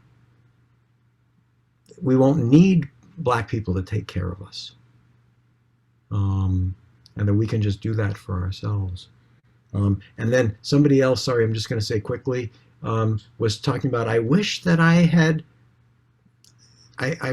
could say to that person who gave me feedback, who I then lost the relationship with, I wish I could say to that person that what you told me then changed my life, and I'm sorry for my response back then. And I just want to say to that person who shared that, you can do that. Go back and repair. Okay. Who else wanted to share from their group? I see a hand from Dyson. I'd like to share. In my group, there was an experience of feeling wider, and feeling like the Zoom lens was coming out in terms of not just a focus specific on the individual, but looking at the greater context, an inner sense of gratitude and satisfaction, and something that happened 15 to 20 years ago, feeling forgiveness of self and forgiveness from the other person. And then in terms of tools, breathing, being grounded, keeping the feet grounded on the floor in terms of conversations. And then there was a beautiful exchange about the power of women inside of the conversation of race, being careful not to skew the attention to women and women's issues, but recognizing that all women have this incredible birthing power that we need to bring forward into the race conversation. And yeah, so those were the main points. Thank you. Yeah. One other facilitator want to share what happened in your group before we ask the other ones to hit send? Sure. I was just going to say that big focus, it is somewhat related to what you were saying about sort of the shift from original perception to the latter, but a big part of that original focus was on sort of the state of defensiveness where you need to seem knowledgeable in subjects in which you're not, and how that can lead to being in perpetual states of being unteachable because you don't present yourself in a position where it seems that you need to be taught. And so sort of opening those levels of vulnerability through those exercises can help lower one's walls, so to speak, to, you know, be in a more amenable position. Thank you so much for sharing that, Pharaoh. Sundiata, I see your hand up. Yeah, I wouldn't be right if I didn't share the experience of one of the people in my group. It was a European American woman, no names, and she said that she felt that, and from her perspective, there was too much coddling and not enough white people sticking to what's going on. That's what her point was. And I, you know, if I didn't say it, I mean, if I didn't relay that, I'd be wrong. She felt like that this was about people getting into this situation and dealing with the fire. And that's why she came. And she felt like this, we're not going to make any progress until that happens. So that's what she said. Thank you, Sundiata. Welcome. I just want to say I'm totally in support of sitting in the fire and white people sitting in the fire. Absolutely. And from my perspective, at least, these kinds of tools can give white people the ability to stay in the fire instead of run away or get pissed off or turn off or get defensive. So, but I hear that, Sundiata, and hear that from, yes. Okay. You folks want to, yeah, the hit send in the chat. I see some people. Yes. Irina, do you want to read some of those? Sure. Feelings of more dignity and strength, the ability to surrender, be more present with the person who is angry. Compassion for myself and the person I am with, realizing that the person I'm with also has the same kind of place inside them, also coming back to my body and the sea nature place that I found, which tells me that with such love, you don't have to work so hard, slow down and come back.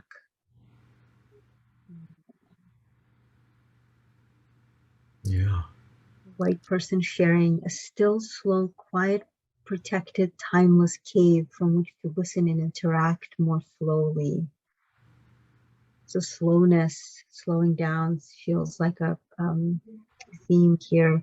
A glow from the center of the earth that is kind and holds me to be in the conversation. For the Black person, the importance of building relationship and to name the feeling, not thinking, but feeling is what's really important. Someone mentioned the experience of connectedness in the essence level that exercise invited us into within the complexity of the issue. Another shared discovering an animal that helped them connect more deeply to their experience. Finding wisdom, being more expansive, opening one's shoulders and chest, breathing, being present, being open. Other folks mentioning feelings of being more expanded, being part of something bigger, being enough, being grounded in the body, a refuge. Other folks also mentioning connecting with the bigger picture, having compassion for myself and learning that admitting what is happening in me rather than trying to hide it, opening up to that makes a big difference when feeling racial stress. Being present to the other. I am a speck in the sea and therefore can speak my truth in the moment of a racial conversation. Awesome. Another person saying, yeah, feeling wider, more amplified. Elaine? Grounding and opening. Thank you, Irina. Yeah. I have a comment. And it's I'm being responsive to the person who wants to see us sit in the fire. Nobody wants to sit in the fire more than I do. But what we want is we want people to come to the fire and bring themselves and be able to stay. So the reason we're doing this, totally, it's whatever you call it, it's coddling, but it's giving people some resources. Everybody's in a different place. And so we're giving people the kind of resources that allows them to practice and then come to these sitting in the fire events and stay. Because when we look out at times, what we see are white people who are afraid of Black people and afraid to sit in the fire. We're creating opportunities so that we can talk about reparations. That's going to mean people have to stay, hang in there and stay. So that is for people who are doing that. That's why we do this, starting in the beginning. Thank you so much, Diane. Daisina, I saw that you wrote something in the chat. Would you mind saying it out loud? Also, just want to name Annie's had their hand up for quite a while. Just throwing that out there. Okay. Sorry about that, Annie. I didn't notice.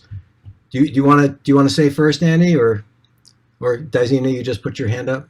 No, I was just going to speak to that point very quickly and pass it over to Miss Annie. What I put in there in terms of the fire was it's a term that I've come up with, which is rage, fire, healing, and having the fire, having the rage in the service of healing. And in our group, someone brought up a beautiful visual of there's a volcano and there's all this magma and this hot, but having it in a way where we can feel the heat without the explosion and the injury. So I wanted to give voice to that. Thank you. Yeah. Go on, Miss Annie. Okay. I want to quickly make note to the people's fear of speaking up, but because they're afraid that they might say the wrong thing, and I think that's a big mistake, because if you don't if you don't express what you're feeling, you don't get the feedback, so you don't know if it's wrong or not. The other point I'd like to make is this is intergenerational, but maybe it might take a different workshop to look at the experiences of older people, such as myself, sharing experiences with younger people, because our understanding and the way we react to other people are very, very different. And I always think that so many times we judge things based on the present without considering the fact that some of that perspective came from the past, and we are putting it into a different context depending on your own position and experiences.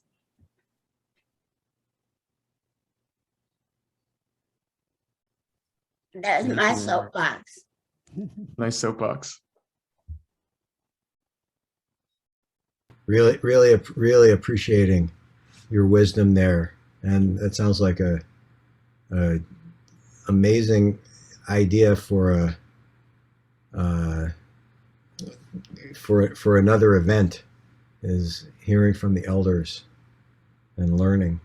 Thank you. Yeah. Yeah, and not being afraid to speak up. Like, do speak up because you get feedback. And we need the feedback, right? So we know. And taking that feedback as a gift. Yes. Yeah, isn't Because it's not safe sometimes for Black people to give feedback, right? It's safer just to walk away and just cut me off, right? So if somebody's actually giving me the feedback, that's an act of generosity as far as I'm concerned. I also see Nonti wrote, I am sometimes accused of holding space for white people by people of my community. It is sometimes seen as protecting whiteness. I feel strongly we need these spaces to heal and move forward together, to hold the rage, to be courageous, to hold the pain, the trauma, and the fear together. Wow. Reminds me of something Nelson Mandela said to the BBC. An interviewer from the BBC said when he was in those negotiations with the apartheid government, he said, "You've been accused of trusting people who shouldn't be trusted." And he said, that is a fair accusation. And I find that when I trust them, they become more trustworthy. Doesn't mean you have to trust everybody. I'm not saying that, but yeah, if talk to the person you're hoping is on the other side, and sometimes they turn into that. That's what I'm hoping for.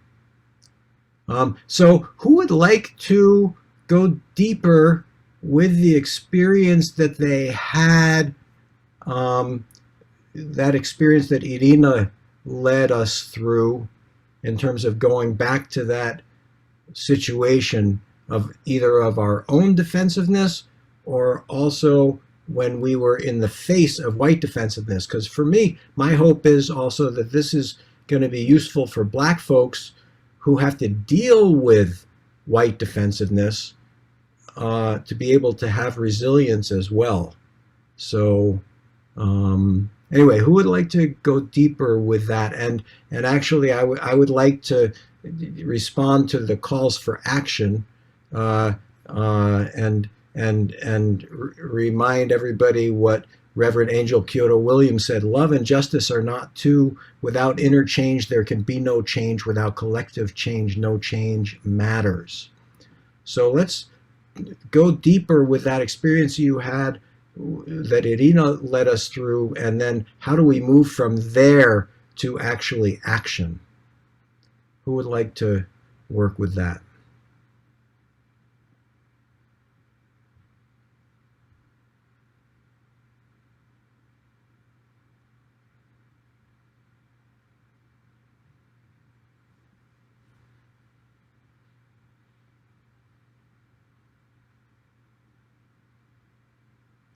I can imagine that white folks might feel shy now when they've heard, oh, I don't want to be seen as being coddled now. But I just want to remember what Diane said and Daisina said, that we need to learn to sit in the fire so that we can take effective action. Marilyn has a hand up. Great. Thank you. Thanks, Sundiata. Yeah. Great. Adam, would you mind pinning me and Marilyn?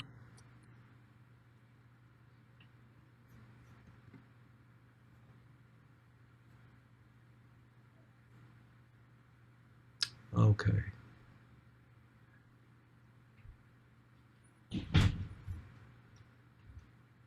Okay, I'm not seeing Marilyn yet. Is Marilyn pinned? She is. I'm not. Oh, there we go. Hey, Marilyn. Hi. I'm Lane.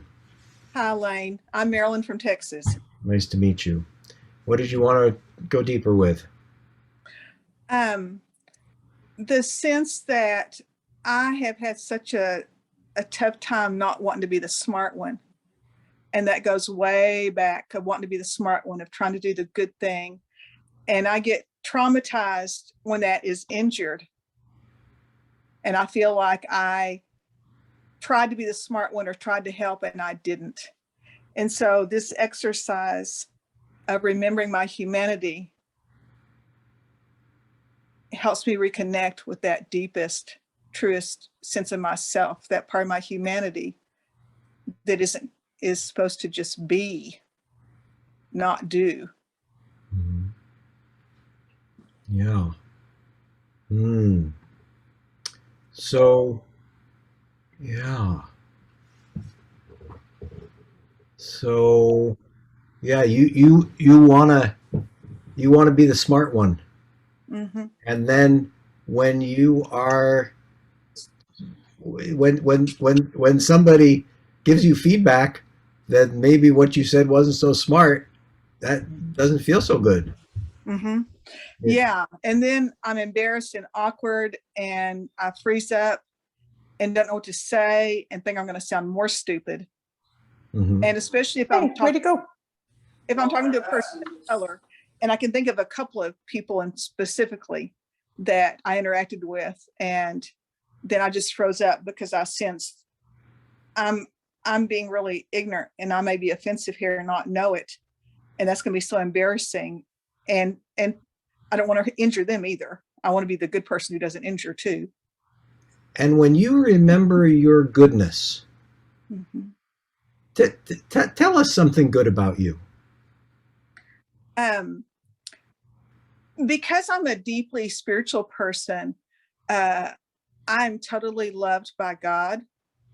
And whatever form your God is, I'm totally loved by God. And I'm part of this universe and part of this creation. And so I have inherent goodness just because I am. Mm-hmm. So go on and just for a moment, take a moment and feel God's love right now. Mm. And know God's love and feel it in your body. Notice how God's love impacts your body right now. It's in my chest. I feel a swelling in my chest, a comforting swelling in my chest. Yeah. Uh-huh. Okay. Yeah, feel that swelling, comforting. Yes. That's right. Our trauma experiences live in our bodies too, but our beautiful experiences can too. And it's normal for us. Sorry, stay with that while I just give this bit of theory. Sorry, that the traumatizing ones imprint more inside of us and live as implicit memories. But we can also create implicit memories of this experience, these kinds of experiences, so that we can live in them also. So feel that and soak that in. Take a bath in God's love. And feel that swelling in your chest that is God inside of you loving you. loving you. And I know that the part that God is loving is the 11-year-old in me, who was first aware of trying really hard to do something right and completely being rejected by my whole class for 2 years. Yes. Right. That was that original trauma. You were trying to do something right. You were rejected. I just want to say God is loving that 11-year-old and is loving the whole of you too.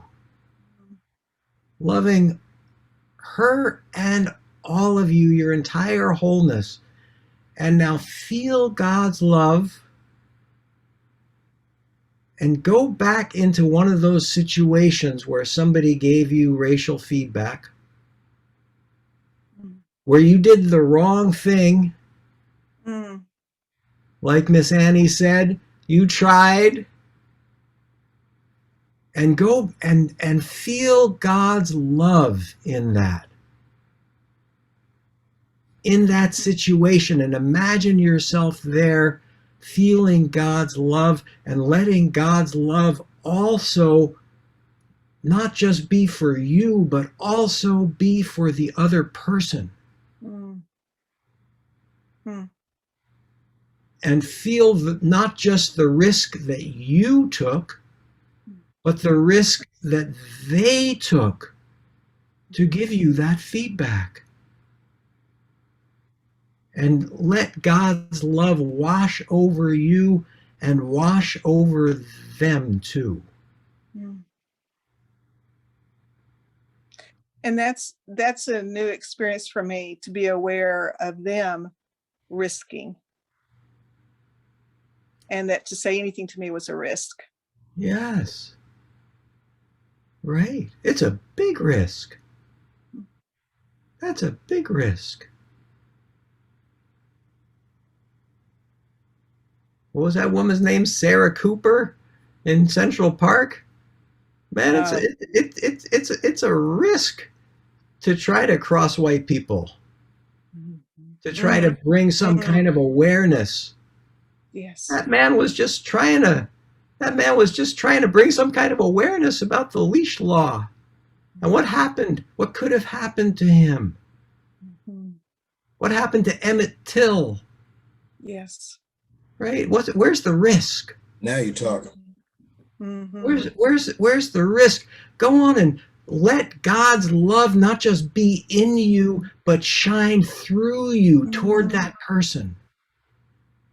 Be bigger than your little self, and let God be in that conversation. And yes, God can take care of that little 11-year-old who's going, oh no, I did the wrong thing. But let God also come through and hold that person and both of you. And how would you respond then? Are you being rhetorical or literal? I'm asking you a question. Okay. Sorry. I'm being tearful. Tears are in my eyes as I feel the humanity of both of us, and feeling that I have centered myself, and I'm important to take care of too, but I need to be much more aware, and I'm thankful to be aware. I don't need to be. I'm thankful at this moment to be aware of her humanity and the experiences that she's having at that moment, that even though I can't understand them, that I need to be compassionate and humble and aware that that was a risk to even say to me flippantly something to bring up, that my comment was naive and ignorant. Yes.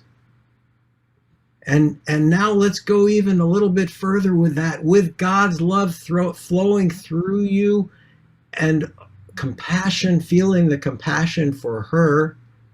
Now go on back and remember what she actually said to you. And take it in as God in her talking to you. That's God talking to you. Mm. Yes. Yes.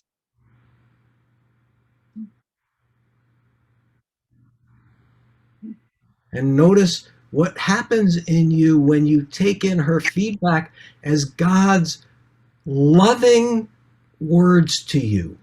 God is loving you Mm. and using that woman to love you. And take in God's words. And because she changed the subject, I think inside she was saying, "Oh shit, I wish I hadn't said anything," because it seemed like it was awkward for her, and she moved on.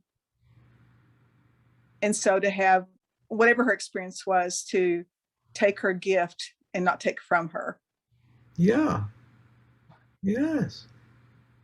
I just want to mention, that's right, take her gift, not take from her. And I just want to mention that she probably noticed it was awkward for you and moved on to protect you. Yes. And that's self-protective for her, because Yes. an uncomfortable white person is Mhm. dangerous. Mm. Mm. So now let's imagine. So go on and feel in you God's love. Realize that that was God speaking to you through her. And if you could let God speak back to her and not say, oh, she wanted to change the subject, but she did it to protect me. Mm. If you would speak, let God speak through you to her, what would you say to her? Thank you for your generosity and seeing me.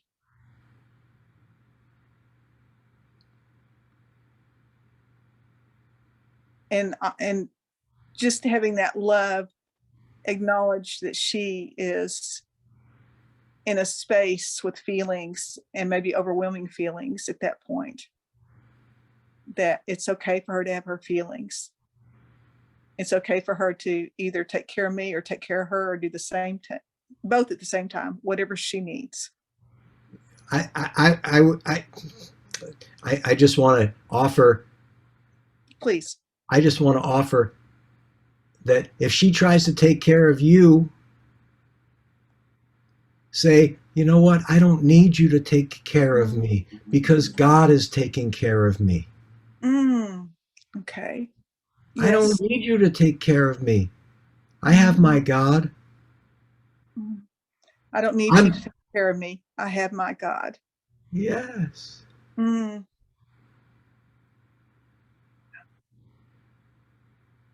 And I'm feeling care for you. You may not want my care. Mm-hmm. You may not want my care, which I understand. You don't know me. You don't trust me. I'm not so trustworthy. Yeah. But I know God loves me. Mm-hmm. And I feel your pain, not just mine. Mm-hmm. Yeah. Yeah. You don't have to take care of me. You don't have to take care of me. Mm-hmm. Right? Yeah. Yeah. Yeah. I just want to say, when I'm here talking to you, Marilyn, I feel like I'm channeling Reverend Angel Kyoto Williams. I am holding love and justice at the same time, because I heard you say she could take care of me or herself, and the coddling white person would say, oh yeah, just let that pass. But I don't want to let that pass. I trust that you can sit in the fire of me being able to say to you, no, that's not her job. Right. That's God's job. That's your job. Yeah. Yes. Yes. Yes. I personally have pulled on so, I want to cry. I have pulled on so many Black people and other people of color to take care of me. Yes. Oh, absolutely. And they have done the emotional work.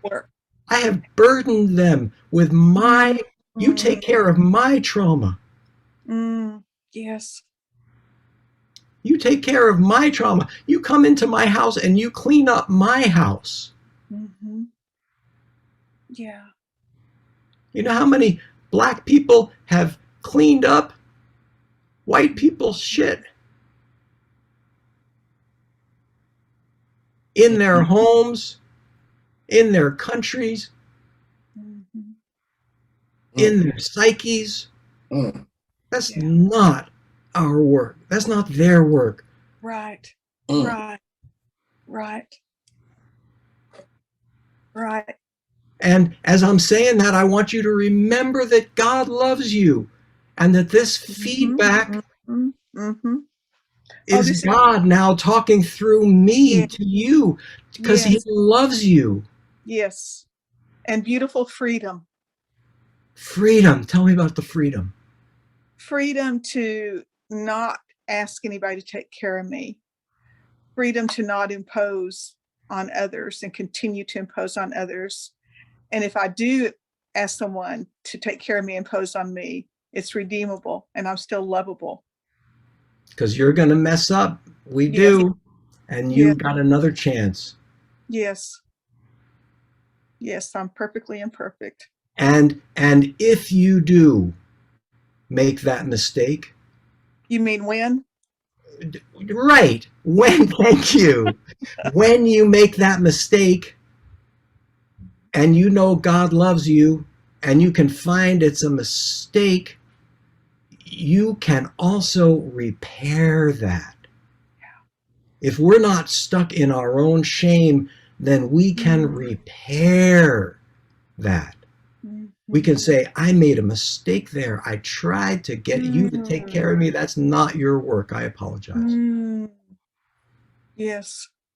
Yes. We don't have to just sit in the mistake. Part of being redeemed is realizing that we have gone astray and making amends for what we've done.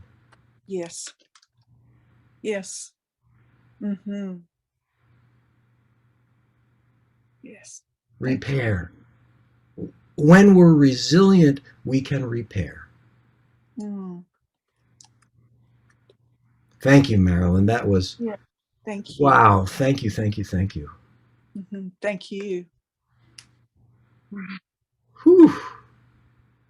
Wow. All right. Wow. Well, Adam, could you unpin us, please, so we can all go back to gallery view and the view up at the top right? I'm going to go back to gallery view. And could people write some comments in the chat, please?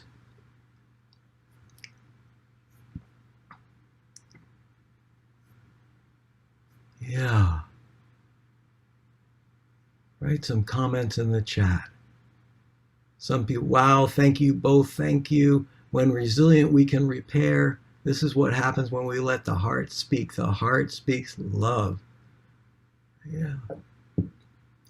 Gratitude to the village. Yeah. Need resilience to be and compare. Thank you, Harper. Yeah. Yeah. This is not your work. You do not have to take care of me. So powerful. Yeah. Yeah. Did anybody relate to what Marilyn was talking about? Oh. And for the Black people here and the other people of color here, how would that be to have the white people have that way of being with you when you give them feedback, when you give us feedback?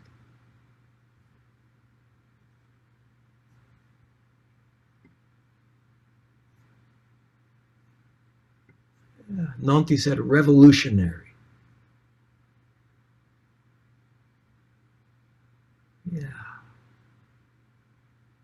would appreciate it, said Alexi.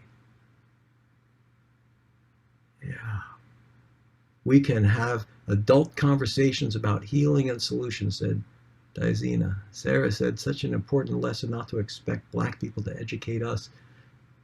There's Google, I heard a Black person say recently. Yeah, a novelty in America. Yeah. So we have 1 minute left before Frank's going to come in. I am so appreciative. I was gonna do something, but we ran late, so I'm not gonna do it. So I just want to give it to you for you to do on your own after here. It's called Head, Hands, Heart. Remember something that you're bringing with your head, a new idea you learned, a new thing that you learned, something you're bringing with your hands, a new tool that you can use, and something you're bringing with your heart, something that moved you. And I want to invite everybody, on your own to feel into that, to think into that, to remember, and to write that down. What is your head? What did you learn? What is it? What are you bringing with your hands? What is the tool or the tools you can use? And what touched you? I know a lot of things touched me today. I'm so grateful for everybody. And I'm so grateful to Diane Wong. Diane, this opportunity, man, this was so, wow, so grateful to you and for your leadership and for your giving us these opportunities to learn together and grow together and sit in the fire together. Yes, And Frank is going to talk about this whole thing is to prepare us for the next conversation so that we can sit in the fire and talk about reparations in November. That's our next event, our race retreat. Yeah, I can do that. I just want to say thank you to everyone that came today. I know that some people thought there was no fire. I'm sure some people thought there was a lot of fire. So again, it depends on where you're at, and all of these are preparing us. And this has been part of an ongoing series of events for the year. And our final event will be November 6th, the Demand for Reparations, the Race Retreat. So we hope that you will come out and bring some of your newfound skills and sit with us, because there will be definitely some fire then. We don't have an exact date, but if you go out to racialjustice.com, our website, it should be posted there. And everyone's been to Eventbrite. If you go back out to Eventbrite and you find us again, you can follow us. And what that means is whenever an event is posted, you'll get an email saying, Racial Justice is doing an event and here are the details. So those are two ways to stay in touch with us. But again, I just really want to thank everybody for coming and spending this time. And I know that the conversations and the topics are difficult for every single person that's in here. And I really appreciate people sticking through it and trying to learn and grow and moving on to this just society we keep talking about. So thank you all for coming. And I just want to say, I'm going to stick around, and some other people are going to stick around to talk afterwards. If you have questions or you just want to share feelings or critiques or everything. And I just also really want to thank Jai and Irina, the co-facilitators there. Awesome work and awesome co-creation of this thing together. And all the small group facilitators, couldn't have done it without you. Thank you and this is all volunteer stuff, so we're working on getting funding, but so far it's all volunteers. So stick around and let's talk.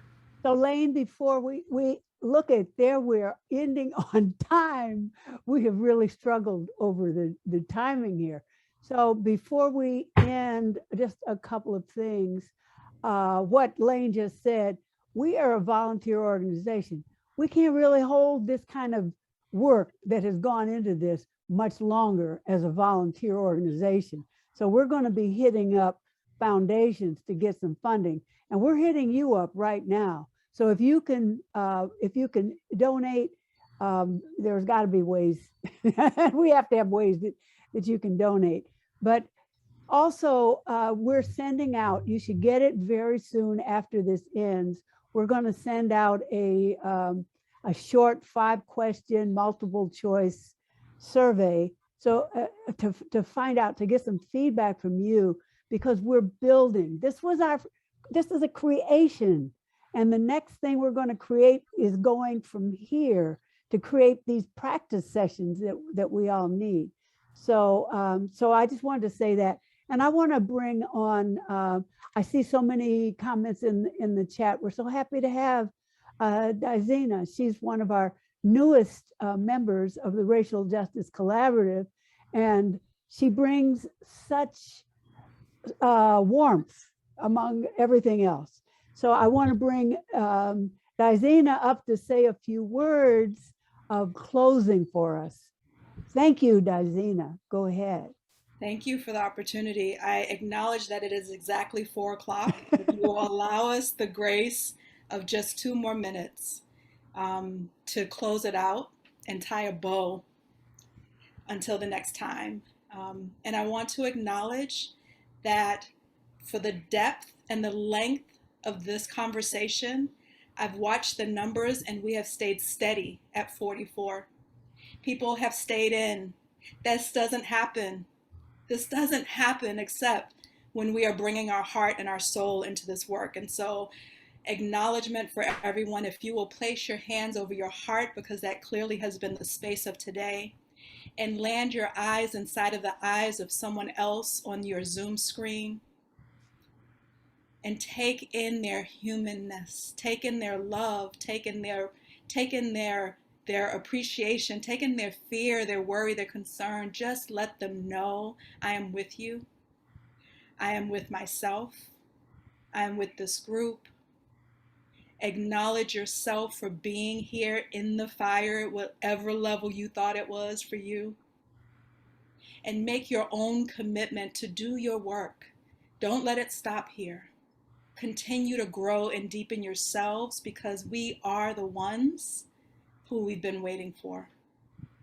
And so in love, appreciation, peace, and rage fire healing, on behalf of Diane Wong and all of the Racial Justice Collaborative members, we say thank you, ashe, and so it is. Thank you. Thank you, Daisina. Stick around for the after party.